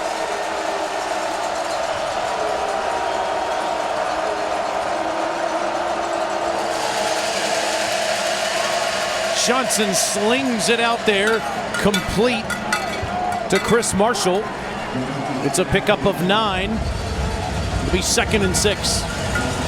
You know, Taylor, if nothing else, this drive has allowed others to emerge. Marshall now, Evan Stewart with a couple of targets and catches on this drive. Both of those guys you just mentioned are true freshmen. Aggies roster filled with them in 2022. Other 2 drives into the red zone came away empty due to turnovers. Low snap, A-Chain doesn't slow him down. 1st and goal, Aggies at the 8. Some of Max Johnson's best plays in this game, when you look back, are going to be fielding the snap. That is low, right at his ankles. You got to field it, get up, without throwing off the timing, because you want A-Chain to get that ball and get downhill. A great job of fielding it cleanly and getting it into the belly of his playmaker.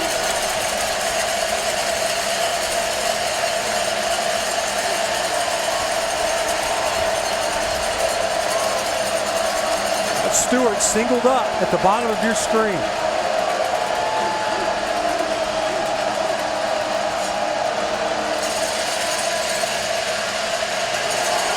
Maybe a yard.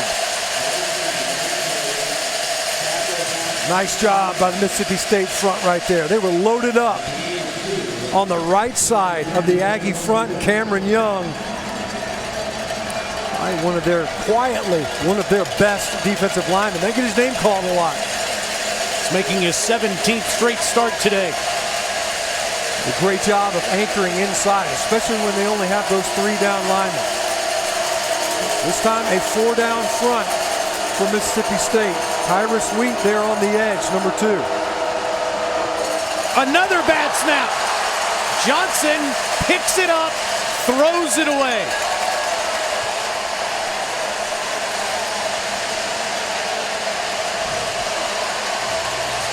Incredibly fortunate to see another down. You're seeing so much. See, it's internal pressure. And they're trying to run the football again. The offensive line's trying to get off. Look at that ball just dribbled backwards. Bryce Foster did not get that snap up. It rolled back to Max Johnson. We talked about it earlier.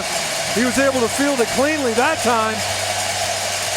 Really, the Aggies lucky that he didn't just have to eat that ball and concede the yardage backwards.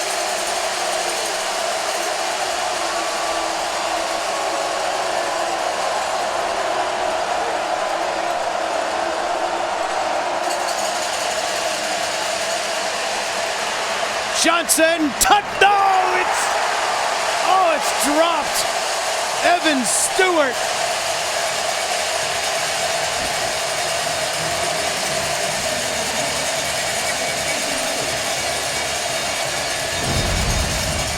Once again, pressure moves Max Johnson off the mark. It's all been inside out the whole game. He's rolling to his left-handed quarterback.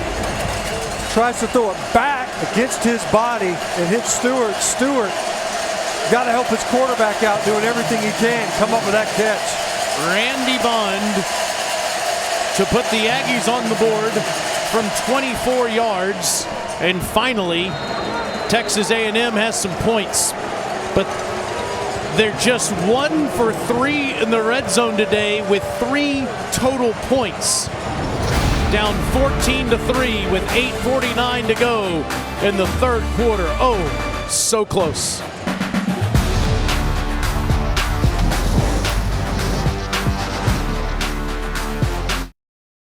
In this conference in 44 prime, Roy Oswalt's place. 3-time All-Star baseball player.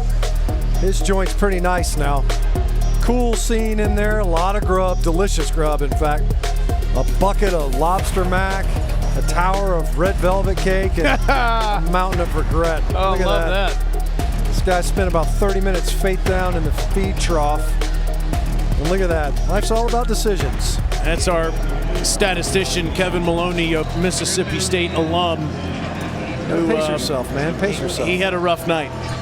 He was busy. It was an active night.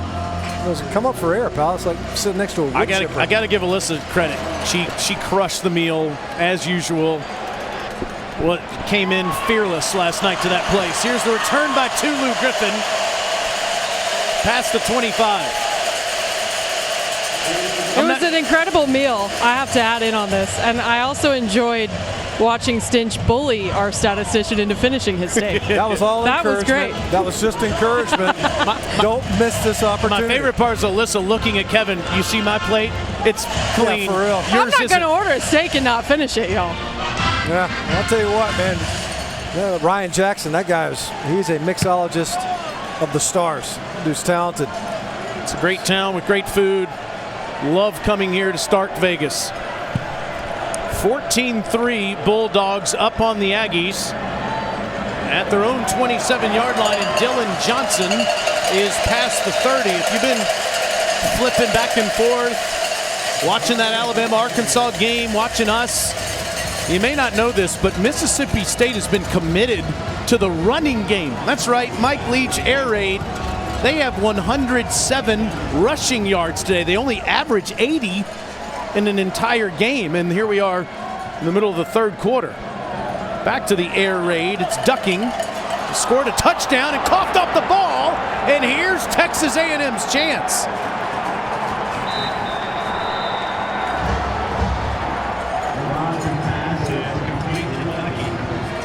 We talked about A&M and their turnovers in the first half. They couldn't capitalize. Rolling on the field is a fumble recovered by the defense. First down, Texas A&M. On some short fields. Then they stage a drive, get down and get a field goal. Mississippi State is going to give them great field position. Ducking, didn't really ever put that ball away. Look at it. Got it all nice and loose. Had it in both hands there for a second. Put it over in his right arm just for a moment, and Deuce Harmon comes in there and punched that ball out. Walter Nolan, the big defensive tackle, was Johnny on the spot. And the Aggies have it. The Bulldogs 25.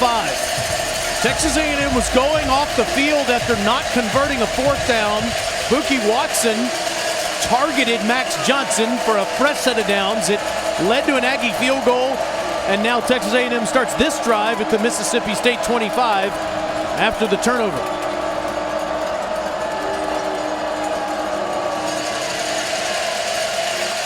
Johnson, that was a dangerous pass, but getting there early was the defensive back, Colin Duncan.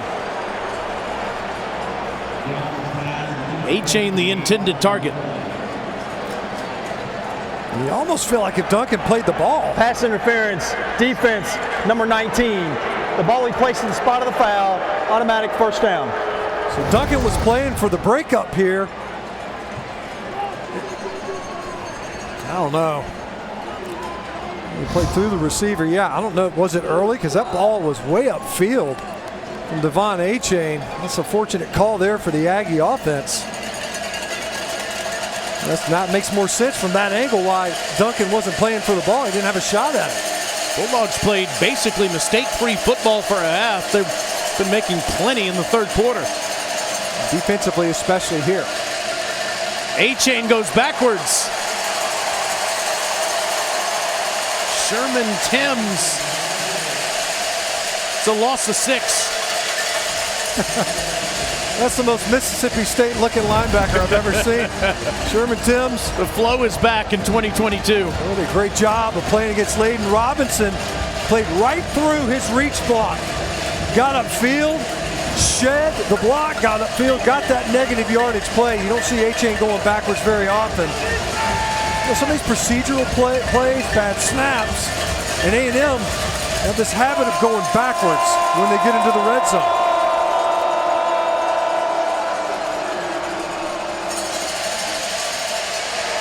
Dumps it off, and A-Chain is able to get back to the 25-yard line, but Colin Duncan was waiting for him. Man, there for a second, Taylor, I'm like, what a opportune time to drop this screen in.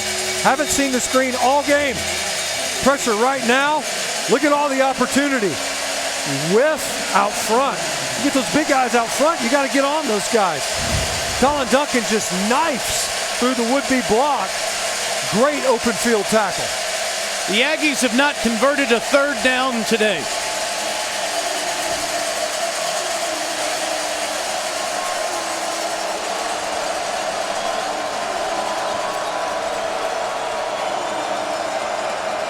The state defense been committed to pressuring. Here they come. And they jumped early.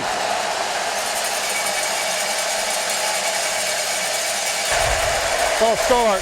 Offense, number 60, 5-yard penalty, third down. Left tackle Trey Zoom. Look at Jimbo Fisher. He's like, I mean, what do we do? You were able to extend the drive. On the previous possession, you drop a touchdown pass. You get a turnover, and you start it on the 22-yard line. Next thing you know, you're snapping it from the 31. Well, the cowbells are up and ringing now.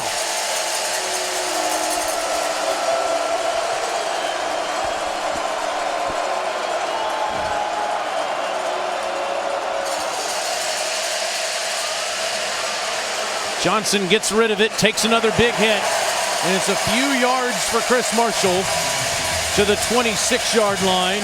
Tyrus Wheat all over Max in the backfield. Let me tell you something, Taylor. They're not bringing more than you can block on this one. A lot of this is like a simulated pressure, but they've confused the protection repeatedly. And their quarterback is taking a beating.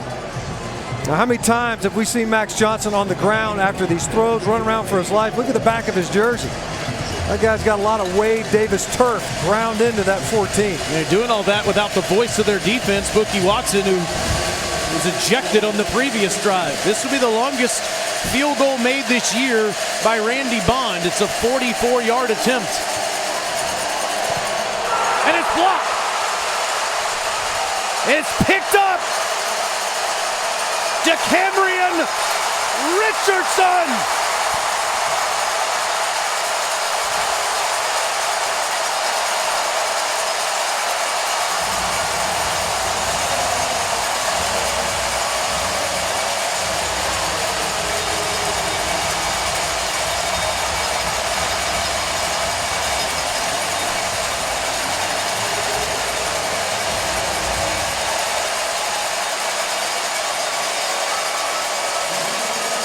Emmanuel Forbes blocked it, and Richardson recovered it.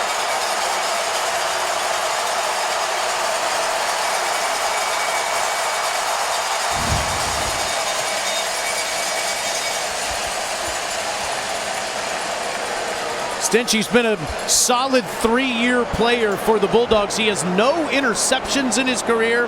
Now he has a fumble recovery for a touchdown. He's been around the ball all day today. You think about when A-Chain earlier in the first half had the fumble. Richardson's there to come up with it. This time he's right there off the blocked field goal in the return. I believe the flag was for celebration. There's a number of the Mississippi State Bulldog players that were on the sidelines that were very much on the field celebrating that return.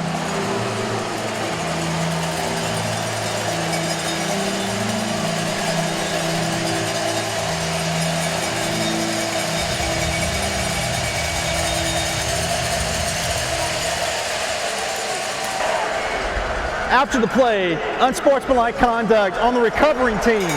Mississippi State's team bench. That 15-yard penalty will be enforced on the kickoff. The score is good. First blocked field goal for Mississippi State in 8 years.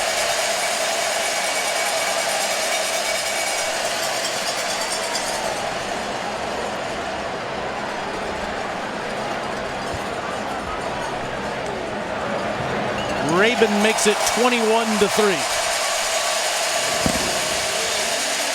It's been a wild third quarter. The Aggies come out, they stage a drive, they come up empty, they get gifted a short field. They go backwards offensively, try a field goal, and even that goes the other direction.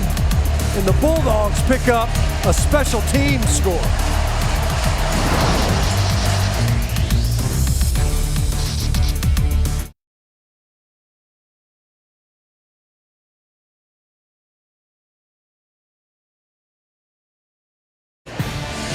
Tonight, wrap up week 5 with SEC football final. Dari Noka, Chris Doring, Benjamin Watson, and Zakio Spikes. They take you through the stories of the day, break down all the games. It's at 10:30 Eastern or whenever Georgia and Mizzou are done. It's right here on the SEC Network and the ESPN app. We're talking about Mississippi State, all of the turnovers they've created today. DeCamerion Richardson has a fumble recovery and also a field goal block recovery. Just scored on the last one. This is Jalen Preston, and he gets drilled short of the 30-yard line. But I can't wait till then. Let's talk to Dari Noka right now. Studio update on the Hogs and the Tide. It has gotten wild in Fayetteville. Bama was up 28-0 at one point. Now 28-17. Bad snap on a punt. Arkansas gets it on the 3. Rocket Sanders takes it in. 23 unanswered for the Hogs. It's 28-23 Alabama, late third. Keep our eyes on that, Dar, as you missed it. Bryce Young injured his shoulder, and Jalen Milroe in at quarterback in Fayetteville. These two teams play those two teams next week. Max Johnson down 21-3. Tripped up after a minimal gain. It was DeMonte Russell. You know, we were talking with Zach Arnett earlier this week, defensive coordinator for Mississippi State, about the LSU game, whether he would change things versus a mobile quarterback. So, you know, I think we would have been more forceful along the edges, less escape routes. That time, Max Johnson almost got loose. Great tackle by DeMonte Russell, right around the shoelaces of number 14. Johnson dumps it off underneath, and it's Moose Muhammad to the 34, but it's only a pickup of 5. Part of it is there hasn't been time, but when's the last time we've seen a ball down him? As you see big Moose Muhammad in the stands here today to support his son. And the Aggie offense is needing these receivers to step up big. We've seen Stewart. Muhammad's got a couple of targets in this game. Who can step up on a third down Let's see if they can't get their first conversion. State with pressure again inside. First down to Muhammad, and he's free. Down inside the 30-yard line. It's a pickup of 37. Well, Taylor, we've seen it a couple of times. When Max Johnson's had a pocket to work with, he can deliver the ball downfield. Nice pickup. Maybe the cleanest pickup all game by the Aggie offensive front. Able to hit Muhammad in stride. Look at the run after the catch. See a injured Mississippi State defender on the field. Jackie Matthews picked up that PI right before the end of the second quarter. It's the longest play of the game, 36-yarder. Matthews, the graduate player, began his career at West Virginia.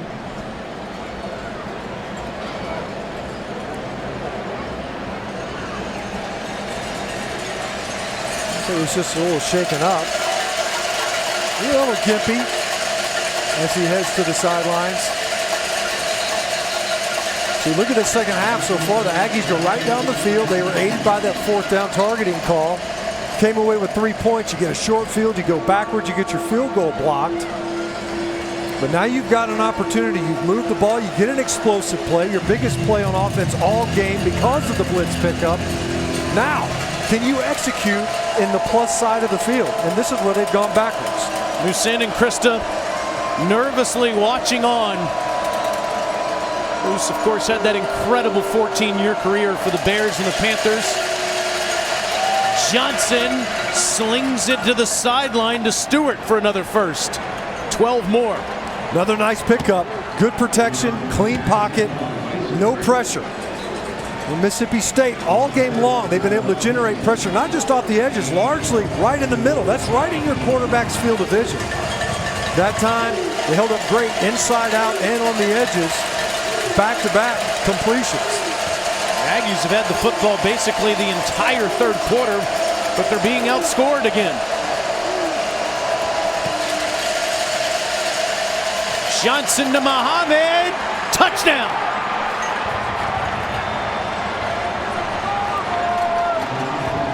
18-yard reception after the brutal game he had last week. He's in the end zone this week for the Aggies' first touchdown. Proud dad. Muhammad working in the slot versus safety Colin Duncan. Max Johnson knew he had what he wanted. Muhammad helps his quarterback, does a great job coming, turning around, high pointing that ball. 3 clean pockets, 3 completions in a row. Here's a flag down as we'll check that. Offside, defense number 13 in the neutral zone at the time of the snap. That penalty is declined. Score's good.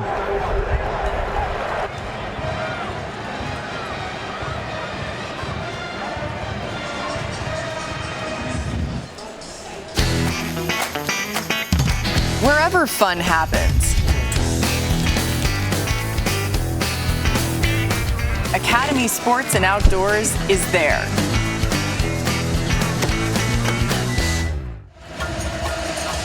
Brad Johnson's kid finds Musin Muhammad's kid for a touchdown, and it's 21-10.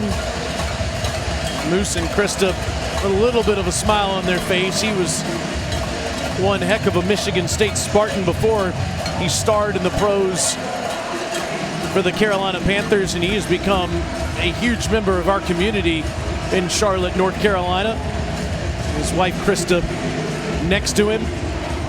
And Moose, his son, has really taken over the spot that Anaya Smith was lining up on the football field. Jimbo Fisher's quick to say it's not just Moose. Everybody's going to have to step up with the loss of Smith. Well, and so far, up until this drive, really this half, they haven't done it. They've now had the opportunity to do so, and were able to capitalize. Best drive far and away. This second half, they've been able to stage 2 nice drives. Come away with 10 points. Can Aggies persist? Can they keep that going? Mississippi State conceding some of that momentum they picked up off of that blocked field goal for a score.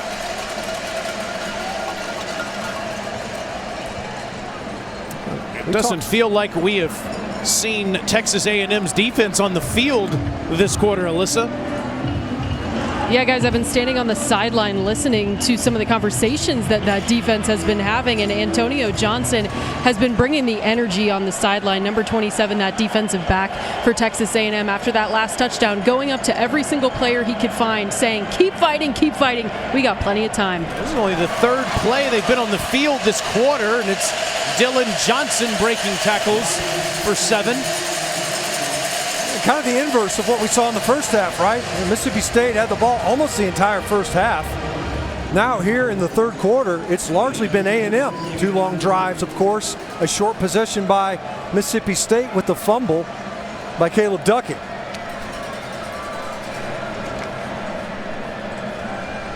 Second and 3. Rogers throws against his body, and it's a first down catch by Robinson. I don't know how he got that off. I don't know how he got anything on this throw. Rolling to his left against his body and throwing back to the right. Fadil Diggs got a hit on him as he got that ball off. I don't know how he put anything on that pass. You typically don't want your quarterback to throw back to the middle of the field, but Robinson was wide open. Dump it off this time, and it's another first down for Johnson, who gets into Aggie territory. They tried to set up a screen earlier to the left. That time it's a middle tunnel screen. Johnson was able to get in behind his blockers downfield. Well executed. Not only by Johnson, but by the offensive front that released downfield to block. 14 more.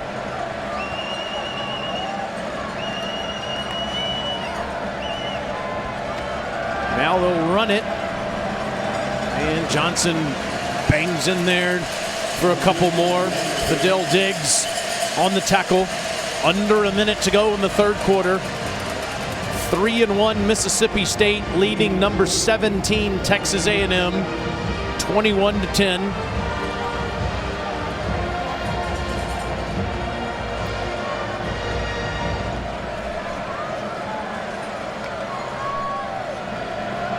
Rogers wide open. It's Harvey.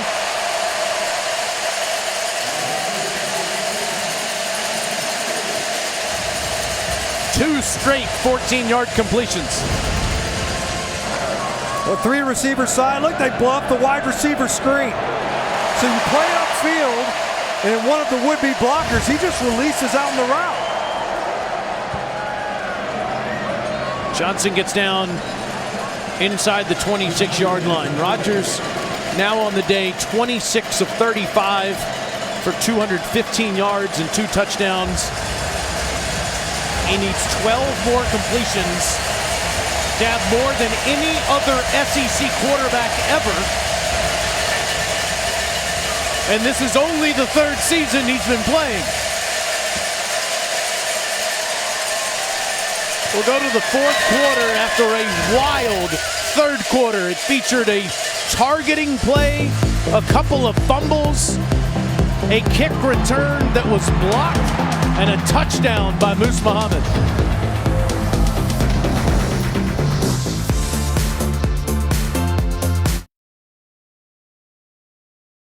Dorian O'Kane in studio. We update from Fayetteville after Arkansas reeled off 23 unanswered against Alabama. Jace McClellan finishes off a drive, and it's 35-23 now, tied early 4th. Jalen Milroe can fly. He's the backup quarterback after Young got hurt earlier. Here, Mississippi State driving to start the 4th quarter, up 21-10 on those fighting Texas Aggies. Rogers. And here come the flags. Denver Harris draped all over the receiver. Justin Robinson. Pass interference, defense, number 2, 15-yard penalty, automatic first down. He's one of 11 true freshmen that DJ Durkin has had to use so far this year, Stinch. And he's long, and you could see that Rogers looked out there, saw him pressed up. Justin Robinson at 6'4", and he was going back shoulder all the way. That ball came out quick. Caught it, one step, ball comes out, forced the PI. Jalen Jones banged up in the first half, so Coach Durkin has had to go to his bench. Rogers to the end zone. Incomplete. Justin Robinson and Harris again, and this time Harris wins the battle. Robinson had this ball, and Harris does a great job of playing all the way through the catch. Watch Robinson, he's calling for it. Hit me, I'm 6'4", touchdown. Nope. Look at Harris. Does a great job of forcing that left hand, divide the receiver's hands. Pops the ball right out. That's a great defensive play. 2nd and 10. True freshman, Denver Harris.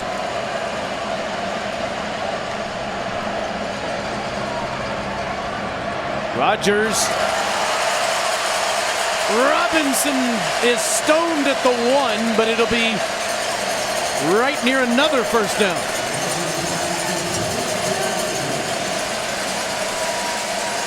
The staple of the air raid, mesh. The 2 shallow crosses. You see him right there. The receiver working from the left to the right, and Jaden Wally, and 18 pops open and Justin Robinson. They're saying they were short of the line to gain to get the first down. Antonio Johnson prevented it, so it's 3rd and 1 at the 1. And Leach is desperately trying to get a timeout. He was jumping on like the 15-yard line and ended up on like the 7. He just could not get the field judge's attention. What he's doing here is, as much as anything, he's like, hey, I want y'all to take another hard look at this. I'm not sure this isn't a first down. The ruling on the field was a first down. The boxes were incorrect. It should be a first down. We will not charge Mississippi State with a timeout. There you go. Well, it's interesting because, you know, he caught the ball and then they're signaling for the clock to stop on a completion tackled in bounds. Had to get inside the 1, and he did. But then they never moved the chains. The boxes did not reset. It was showing 3rd and short. He clearly got that first. No harm, no foul. A little bit of time.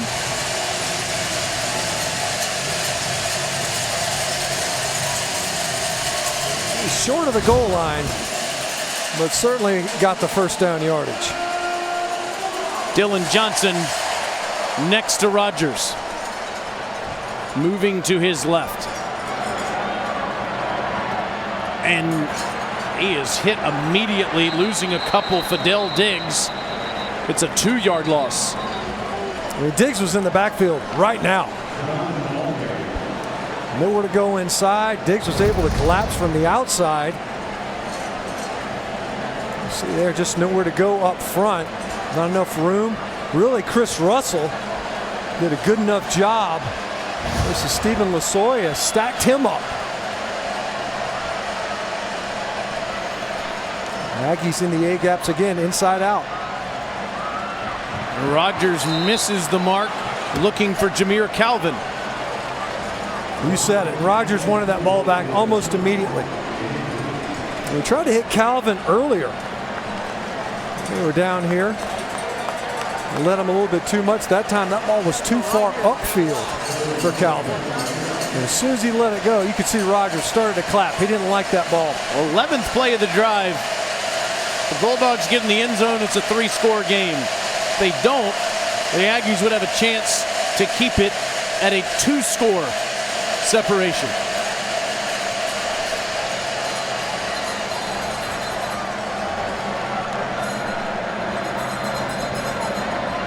Rogers caught but short at the 1. It's Tulu Griffin.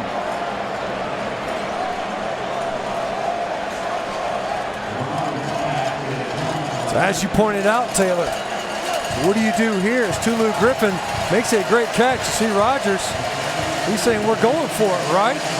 Here comes Austin Williams. On comes Woody Marks. Haven't seen much of him this half. Looks like they're going to go with their two-back look. Texas A&M, Mississippi State, among the few offenses that run two backs, although Marks is on the edge. Johnson, touchdown. He was hit in the backfield, but he fell forward for 6.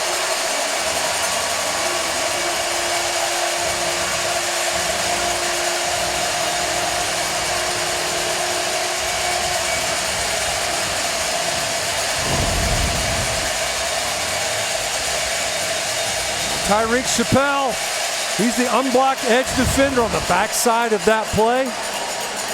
He was down around the legs. Johnson able to power his way in. I think all of us have been wondering the last few years if Mike Leach's air raid offense could be physical enough to win football games. The answer is an emphatic yes today against Texas A&M. A 12-play, 75-yard drive culminates with Dylan Johnson. Physical running, extra effort, touchdown State.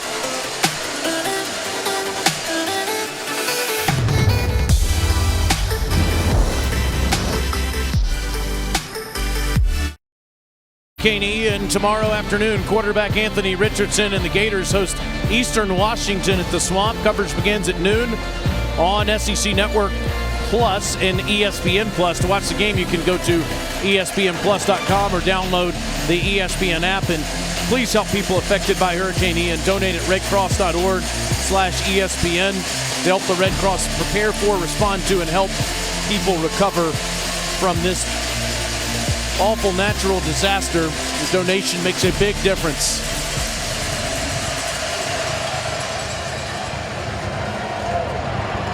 A-Chain says, why not? Stop shy of the 20.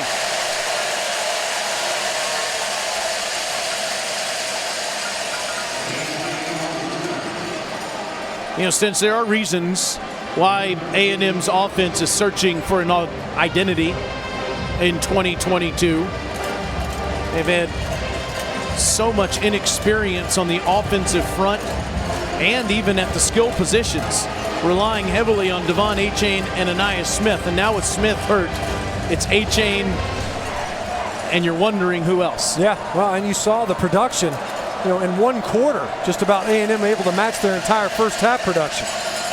Johnson incomplete, looking for Evan Stewart. Covered up by Emmanuel Forbes. Second down. Now Stewart might be one of those guys that emerges as this season goes along and you get into next year. He's one of 20 true freshmen that have played so far this season for Texas A&M. Such a young team, incredibly young football team that they're having to grow up real time. There's a pass to Muhammad, who gets near the 30 where Wheat makes the tackle. Pickup of 12 for the sophomore. You mentioned Muhammad needing to step up. Aniyah Smith out, obviously, among others. The receiving core needing to step up. Jimbo Fisher said, you know, who's the guy? Who's next? He said, you know, it's a bunch of guys. He basically gave us his wide receiver room as the guys that needed to step up. Muhammad here in the second half doing so. Max will dump it off to Marshall, one of those true freshmen. He's got a first down past the 40. Once again, protection, nice and clean. 4 rushers. Max Johnson, clean pocket. Good delivery right over the middle. Chris Marshall just hitches up right there, centers up, sees his quarterback, shows him his hands. Nice pitch and catch. A&M has 268 total yards today. That is 60, almost 60 underneath their average. Johnson's not going to get this one off. Javon Banks and J.P. Purvis greet each other in the backfield.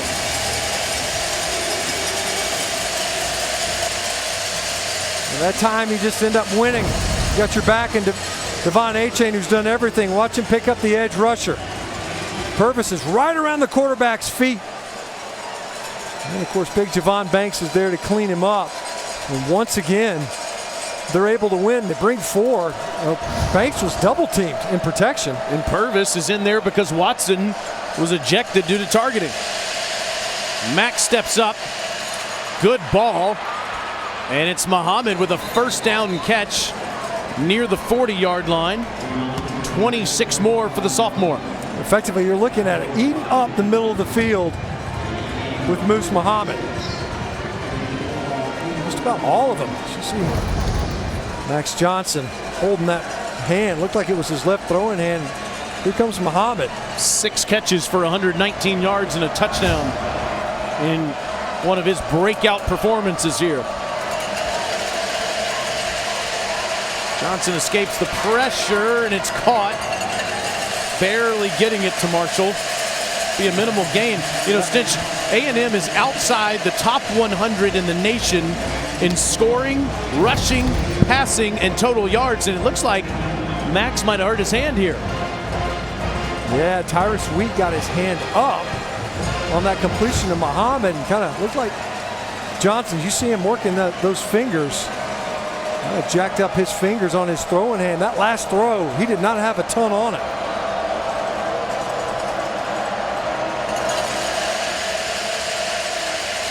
Dump off to A-Chain. Makes a couple miss and gets down to the 33. And Johnson's going to the sideline. Even after that completion. Working on that left hand. Haynes King will come in. Haynes King, obviously the starter to begin the season. Started the first 2 ball games. Had a hard time protecting the football. Has to come in now on a key 3rd down. This is 3rd and manageable. And keep in mind, Haynes King, probably the fastest player on this Aggie team. A-Chain gets the handoff from Haynes, and it's a first down. Haynes is the sophomore from Longview, Texas, that started the first 2 games of the season. You see him with that read concept. It makes sense, right? The guy hadn't had a chance to warm up. Don't put it in there. You have to throw the football. Look at him. You better honor that pull game at quarterback when number 13's in there. Legit 4.4 speed. Injured at the beginning of last season, missed the rest of the way. Was the starter at the beginning of the year. A-Chain will get a couple, or Jalen Green pushes him out. But King turned it over a couple times in that App State loss, and that's why Max Johnson's been the starter since. Probably could have had 2 or 3 other interceptions versus Sam Houston State in the opener, and it didn't. Still turned the ball over. Could have been even uglier. You turn on that tape. That's concerning. Brought in Max Johnson. He was a stabilizing force. Now can Haynes King help this offense complete this drive?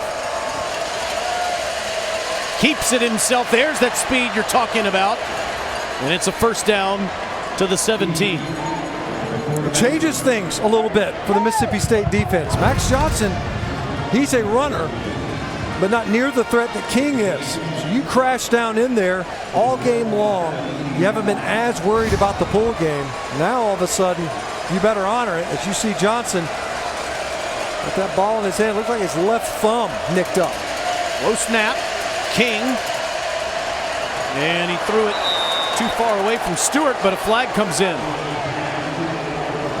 Richardson and Stewart battling.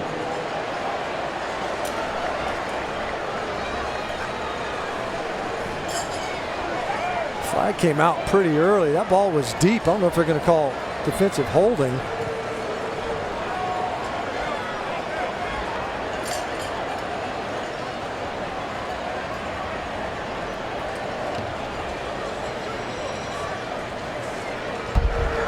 Holding, defense, number 3 against an eligible receiver. Half the distance to the goal, automatic first down. Penalties eating up Mississippi State here in the second half. It's been defensive penalties. Must have happened early on in that route. Well, you see it there. They're calling it as if they were impeding Stewart's progress downfield. That's why that ball looked like it was so heavily overthrown. Johnson would like to get back in the game, but it's King's turn. Haynes waits, incomplete, and almost picked off. Tried to get it to Muhammad, but Sherman Timms almost had the interception off the carom. Lucky to maintain that possession. Well, a lot of defenders converging on this throw. You see it? The backfield motion. Haynes King just trying to keep this alive, rolling to his left. And that was Jet Johnson, actually, that dove in there.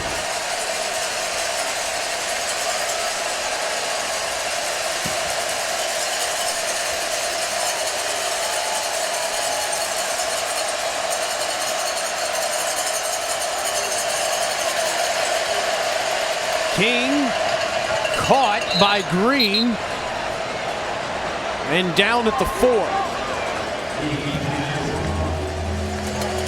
Max goes back in the 10th. He tried to tape up the thumb, took the tape off of the thumb. And now a 3rd and goal to go. Can't pick up a first down here. No fresh set of downs available. You got 2 cracks at the end zone. Alert QB draw at all times when 13's in there.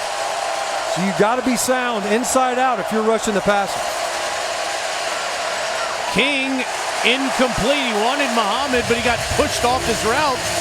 4th down. And once again, they're able to win inside out. Big Cameron Young and his defensive mates able to collapse the protection inside out. It's been the story.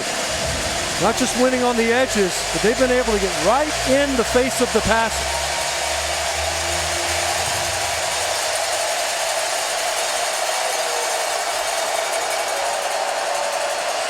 On 4th down, King will run and score.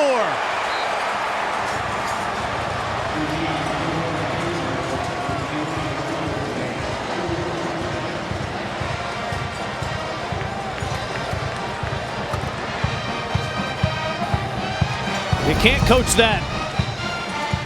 Watch on the inside, they pick up the blitz. I don't know, it looked like a chop block on Jet Johnson there. He got cut while he was also engaged by the adjacent lineman, no flag. And Haynes King able to make something out of that and end up in the end zone.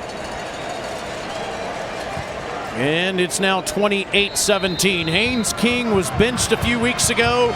Jimbo Fisher said he took it like a man. Has been one heck of a teammate to Max Johnson. With Johnson out, King is back in the end zone, that is. Aggies still alive.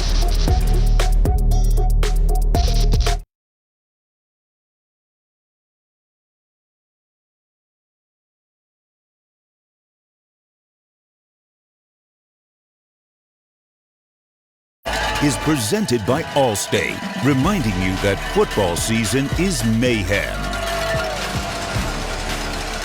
Tonight at 7:30 Eastern, number 1 Georgia's in Columbia squaring off against Mizzou in our SEC Saturday night matchup. It's also available on the ESPN app. That's in just more than 30 minutes. Top-ranked Dogs in Como tonight. Here, Mike Leach's Bulldogs lead the Aggies 28-17. He did say that cowbells, he thinks, are louder than a dog growling, a cat roaring, or firing off a howitzer. There's no way it's louder than firing off a howitzer. Well, maybe if 60,000 people ring the bells. Okay. Well, what if there were 60,000 howitzers, right? I mean, we're comparing a bell to a howitzer. But I get it. No, the collective noise. 1 howitzer versus 60,000 bells. An interesting study. He loves the home field advantage. He's hoping his team can finish off Texas A&M here. Alyssa, I know that you've been over behind that Aggie bench. Max Johnson winning that 10. Is he still in there? Yeah, I've been watching how they've been handling this on the sideline. Obviously, he comes out with that injury, goes into the tent. He comes out with that thumb appearing to be taped up, goes through a couple of passes on the sideline. They took the tape off. He appeared to be maybe a little bit uncomfortable with it for a few more balls. Then they retaped that thumb again, and he's been in the tent for probably the last 5 or so minutes. Still in there right now, guys. All right, Haynes King just scoring the touchdown, coming off the bench for him, and back to the air goes Rogers. Caught! Ra-Ra Thomas! Goodbye!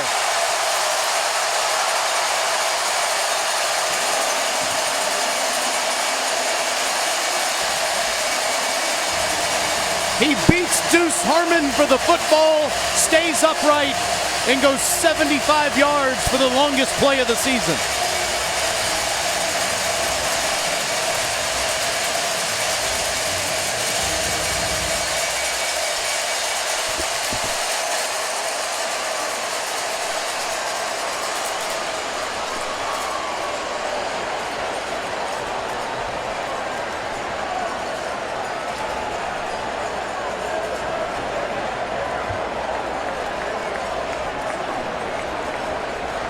Ben Rabin makes it 35-17 State.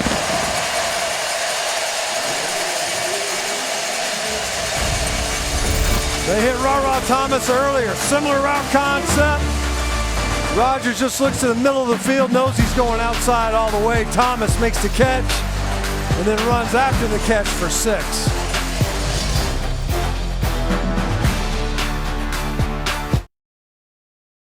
Hey, on Monday we have the next Thinking Out Loud with Spencer Hall and Richard Johnson. They'll break down the weekend on the gridiron, talk about the hottest topics for the coming week, and preview Saturday's biggest games right here on the SEC Network and the ESPN app. Tuesday night it's SEC Now with Stinch, Roman, and Alyssa. And Wednesday it's Out of Pocket with Alyssa and Andrea. Betsy and Taylor Czars are dinner time. Each of those nuts. Aggies will get it at the 25-yard line. Hey, LSU and Auburn are starting right now on ESPN. Who you got in that one on the Plains? I'll take the team that's not starting their third-string quarterback, LSU Tigers. I mean, it's just Auburn Tigers, it's been a mess up front. It's been a revolving door along their offensive front. It's been a revolving door in the quarterback position. And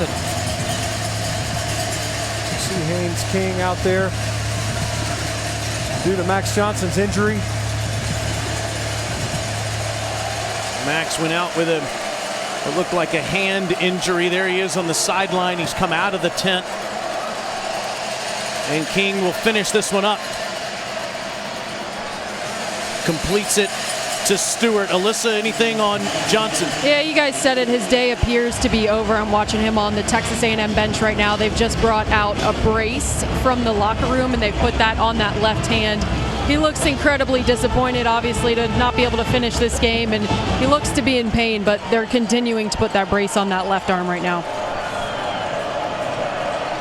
Get some confidence for Haynes King going into that Alabama game next Saturday, but King is under pressure, stays alive, completes it to Stewart, and Stewart's off to the races inside the 45-yard line.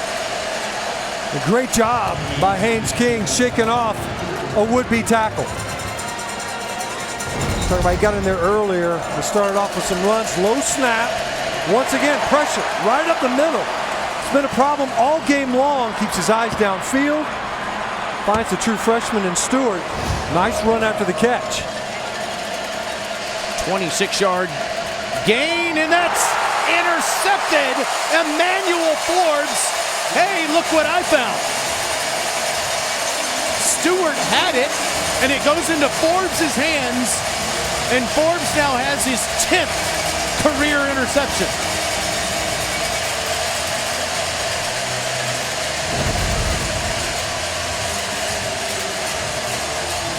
The King put it out there. A couple of times where we've seen Aggie receivers get their hands on the ball, just can't come up with it. That time Stewart trying to complete this catch with just one hand. You got two of them right there. Your left hand's up there. Get it up. Trying to catch it with one. Cost his team a possession.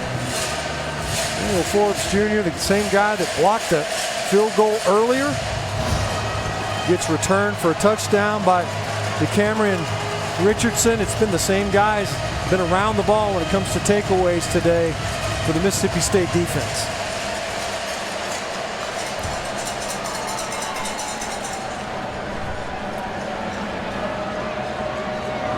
Rogers throws behind Ra Thomas. Second down.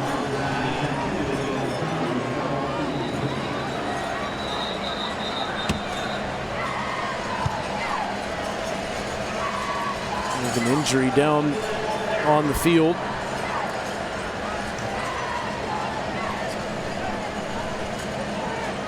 We'll check on the player and come right back here in Starkville.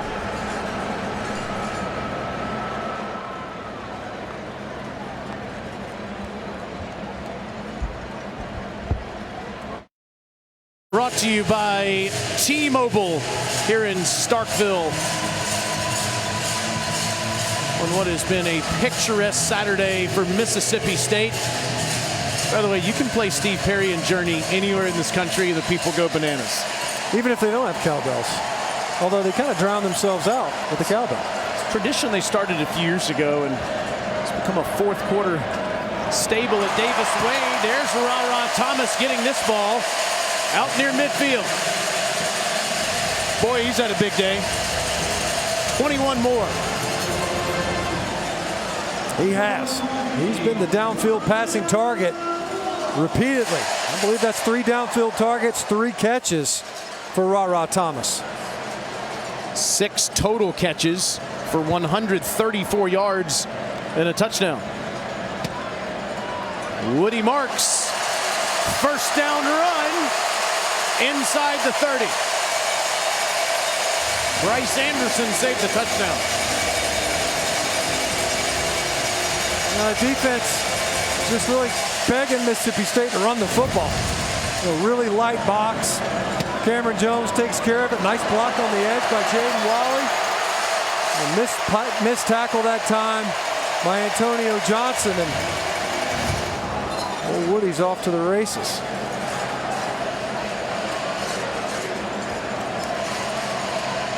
Mississippi State less than 5 minutes away from going to 4-1 and maybe a chance to get back into the top 25. Rogers throws behind, ducking, incomplete. Mississippi State stench for about 45 minutes of game time against LSU, looked like the better team, and then wilted in the fourth quarter. 3 and outs and an interception from Will Rogers. You take every other quarter and Mississippi State's that close to being undefeated. Yeah, a muff punt, super short field. It was an anomalous performance, really. Didn't do very well. 3 fourth downs and short that they couldn't convert.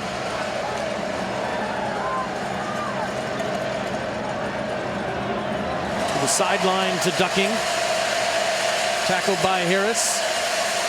Clock continues to run under 4:30 to go. Bulldogs will play Arkansas next Saturday at noon on SEC Network.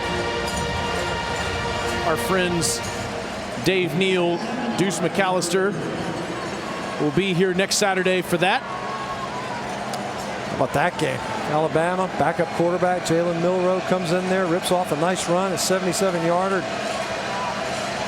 They're able to take care of business without Bryce Young. And of course, who knows, maybe you see Milroe next week against these Aggies in Tuscaloosa on Saturday night.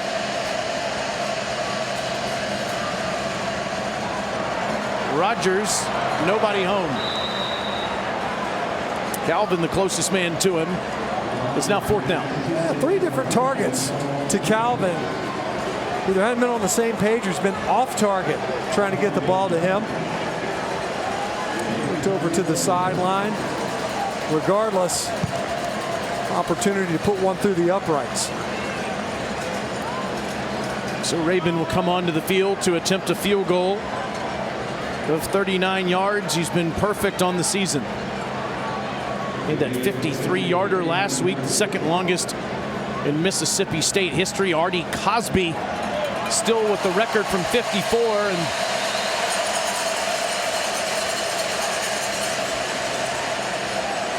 that one hooks and is no good, so the score stays at 35-17. Taylor, we talked about it in the first half. The question was, can you keep Will Rogers clean? Will they be able to hold up? Because pressure was the story versus LSU. Pressure was the story last year in the Egg Bowl with DJ Durkin as the defensive coordinator. Could you affect the passer for Mississippi State with a reshuffled offensive front? That left side is completely re-envisioned. You got your left guard at left tackle. You got your backup center at left guard. And they held up really well today. Haynes King back in, down 18 with 3:43 to go, and Texas A&M almost certain to fall to 3-2 and out of the top 25.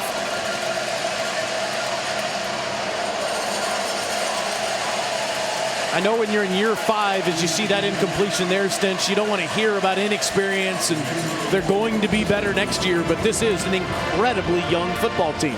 Remarkably so. And we asked DJ Durkin, have you ever dealt with the defense that's this young? Defensive front is like, no. We're talking to Jimbo Fisher. What about you? Nope. And I got to tell you, looking at their 2 deep, it is remarkable how many young players are on this field. Johnson, get another Another pick by Forbes, and he takes it to the house, hits his 4th career pick six.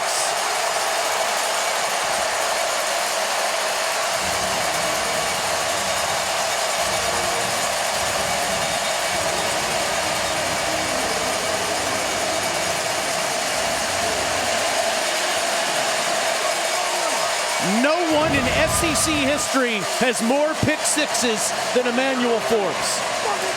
Well, Did he stay in bounds, though? It looked like he did. He might have tapped out right as he made the catch. Regardless, once again, what's the story? All game long, Zach Arnett dialing up the pressure. And once again, affecting the passer. This time it's Haynes King. I don't know that if it's his right foot. Now they're saying ruling on the field's a touchdown. They talked it through. The intercepting team. That 15-yard penalty being enforced on the kickoff. Man, it looks like left foot, I think, never touched down out of bounds. It was that right foot. I don't know that we ever had a good enough look at it. Right, the very first step, right? I don't know how you could tell. I mean, not from that angle. And look, I mean, you see it. The official's right there. I mean, he's in perfect position. All those other pick sixes he had were 2 years ago when he was a freshman All-American. Now has 11 career. The ruling on the field of an interception is under video review. Well, he's had a whale of a game. Maybe a defensive MVP, special teams, blocks a kick, a couple of picks.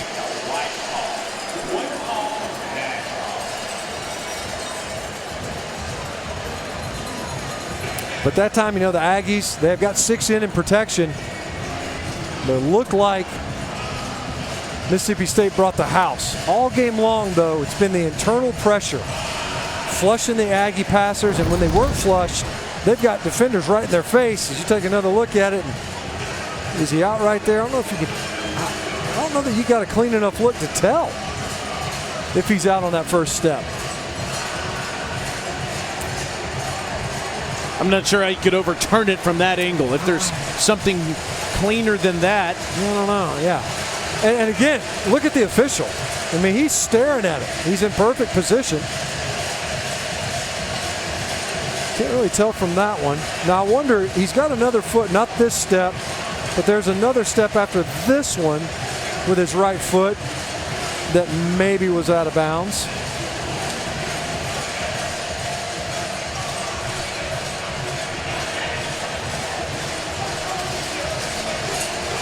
Regardless, yet another takeaway. After video review, the ruling on the field of an interception stands. It is a touchdown.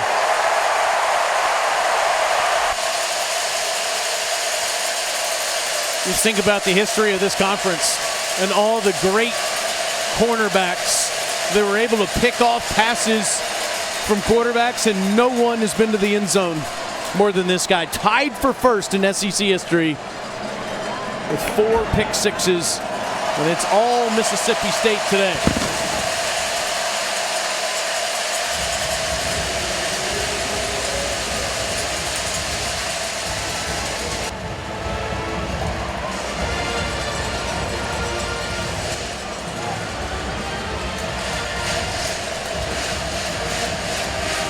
Let's take a look at the Saturday MVP, brought to you by Sport Clips. Well, we said at the top, Will Rogers is the engine. Back shoulder throw to Caleb Ducking. He's able to jam one in there to Harvey. And yet another nice pass downfield to Harvey again. It spreads the football around so nicely. Ra-Ra Thomas does the work after the catch, keeps his feet downfield. Different receivers on the other end of those passes, 31 of 45. I mean, that's a ton of pressure. They're asking you to run this thing. It hinges on your arm. Take nothing away from the rushing attack, which incidentally is way more potent than it's ever been under Mike Leach based on today's production. He's 7 away from our friend and colleague Aaron Murray's record for all-time completions in SEC history. And he did it in 3 seasons. Yeah.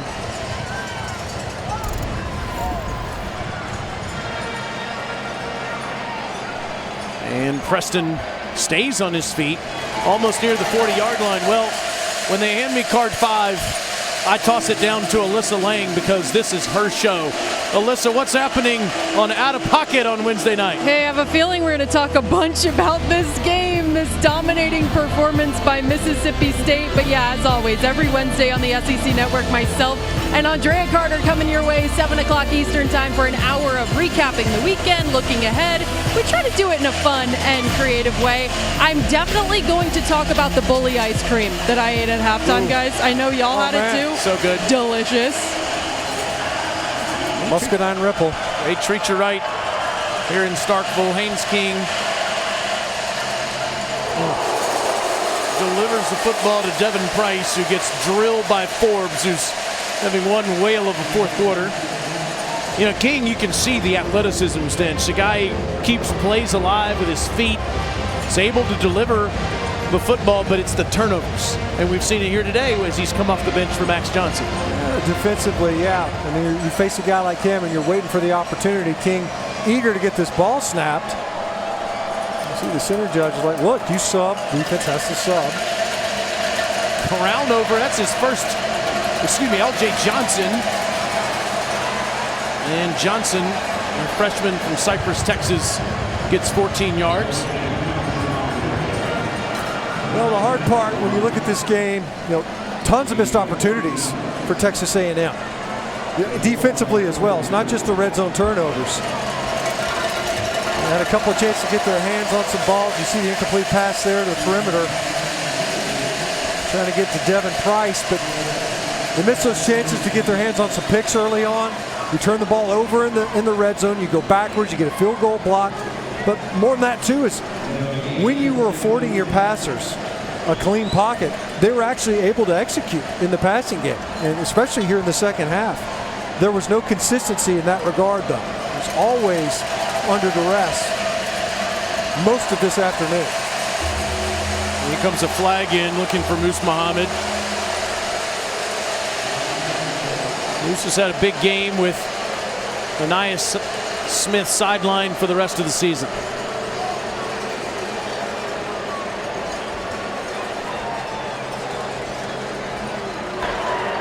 Pass interference, defense, number 44. The ball he placed in the spot of the foul. Automatic first down.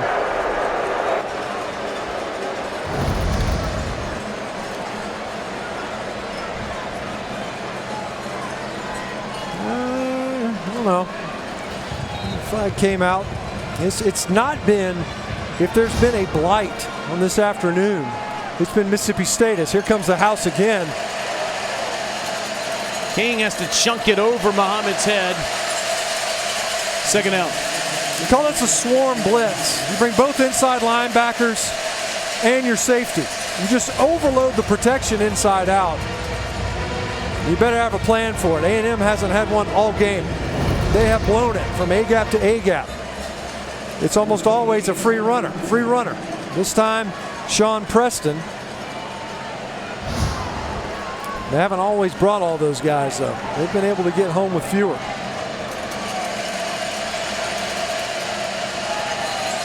That is incomplete, but more flags on the field. There's Hunter Washington working on Muhammad.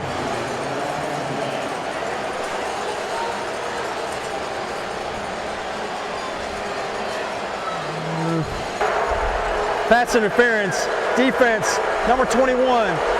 The ball will be placed at the spot of the foul. Automatic first down.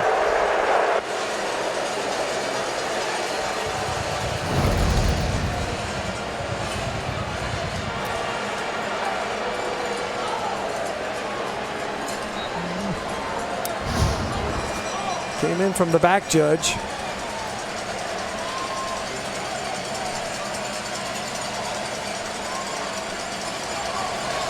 .213 left. King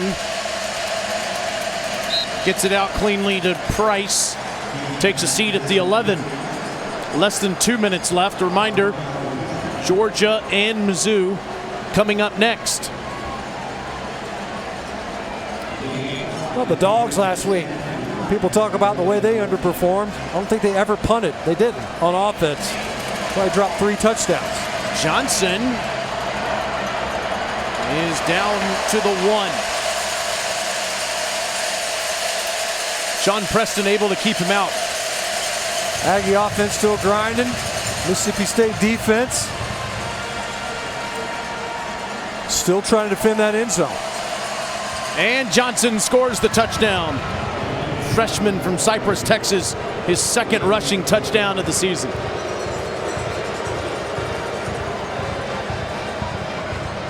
Well, one thing Jimbo Fisher needs to find with this offense are additional playmakers outside of Devon Achane. Saw some of it with Moose Muhammad, Evan Stewart, Donovan Green, and maybe even L.J. Johnson moving forward. See Johnson there, able to plunge for 6, dress up the box score. And that's all because of the injury to Aniyah Smith. Smith is going to miss the rest of the season, but our friend that's the executive director of the Reese's Senior Bowl down in Mobile, Alabama, Jim Nagy, has this on Smith's pro potential. This will probably be a down year for Texas A&M in the NFL draft, but good news for Aggies fans is this 17th ranked football team is loaded with good young talent. One player we do see getting drafted despite last week's season-ending injury is wide receiver Aniyah Smith. Every NFL team is looking for that Deebo Samuel running back wide receiver combo type player, and Smith is one of the most explosive guys in this year's draft class in that role. So if you ask, how is last week's injury going to affect him moving forward? I think we look back at last year's draft with Alabama receiver Jamison Williams, who had an ACL injury and still went early in the first round. So we don't think it'll affect Smith's stock too much. We still see Aniyah Smith as probably an early day 3 pick in April's draft. 1 is now 84 for Texas A&M. Good report there from Jim. You hated to see the injury to Smith getting rolled up like that against Arkansas last week. Statistically, he's on the top 10 receivers list in A&M history. And he's just such a unique talent. You know, when they get in their 2-back offense, he's in there, he's lead blocking. We saw him in the Texas Bowl, 3 years ago, I want to say. And Jimbo Fisher told us pregame, he's like, golly, we got a guy that he might be one of our best running backs. Nobody's even thought about it. We've had him at receiver. Really unique talent. You realize that the Aggie fans didn't sign up for transition seasons, but this might be what this is. They're 3-2. They got Alabama and Tuscaloosa next week. Attempt the onside kick here. It'll go out of bounds and be Mississippi State ball. Hey, right. Yeah, nobody wants to hear about that, and yet that is the reality right now. This is a team that's in transition. You know, they had to pivot at quarterback. They had to in-game pivot at quarterback again due to the injury. But defensively, so much youth. They allowed a ton of yards. And you look at the special teams collapse. And then, of course, an inability to sustain drives, especially in the first half, execute in the red zone. Jimbo Fisher said, look, it's like guys are taking turns. And it does feel that way. And at the same time, if you talk about it all the time, you start the season as a freshman, but if you're playing as a freshman, you're not a freshman anymore. About halfway through the year, you can't be treated like a rookie. Rogers going the distance today. And he'll hand off to Marks. Inside the 40. Bulldogs improving to 4-1. They have Arkansas here next week, which will be difficult. And some are saying they have the toughest schedule in college football. Vanderbilt drops off the schedule. Georgia jumps on. Yeah, I mean, you think about that, right? Here at Mississippi State, where you're going, man, you got to play Bama, which Bama able to take care of business without Bryce Young. We mentioned that earlier. Jalen Milroe in there for after his injury. And then, of course, as you pointed out, you can't get a tougher draw out of the East Division than Georgia. And that's exactly what Mississippi State will have to face. The FPI actually says it's the second toughest schedule in America. This is the best start, though, a 4-1 start for the first time since 2014. They won 10 games that year. They were number 1 in the country in the first ever college football playoff that season, and they might be back in the top 25 after this one. You know, outside of a rough second half, you're talking about a team in Mississippi State that could be looking at an unblemished record. They could build on this victory over A&M. 2 years in a row now for Mike Leach and his Bulldogs. I want to thank everybody in this booth today. Jan, Kevin, Russ, all of you, to Eric, and to TJ back in the truck. For Matt Stinchcomb and Alyssa Lang, I'm Taylor Zarzer. Our final score, Mississippi State 42, Texas A&M 24. We send you now to SEC Now, presented by Yellowwood. All right, Taylor, thank you much as we do welcome you into SEC Now, presented by Yellowwood, abbreviated version.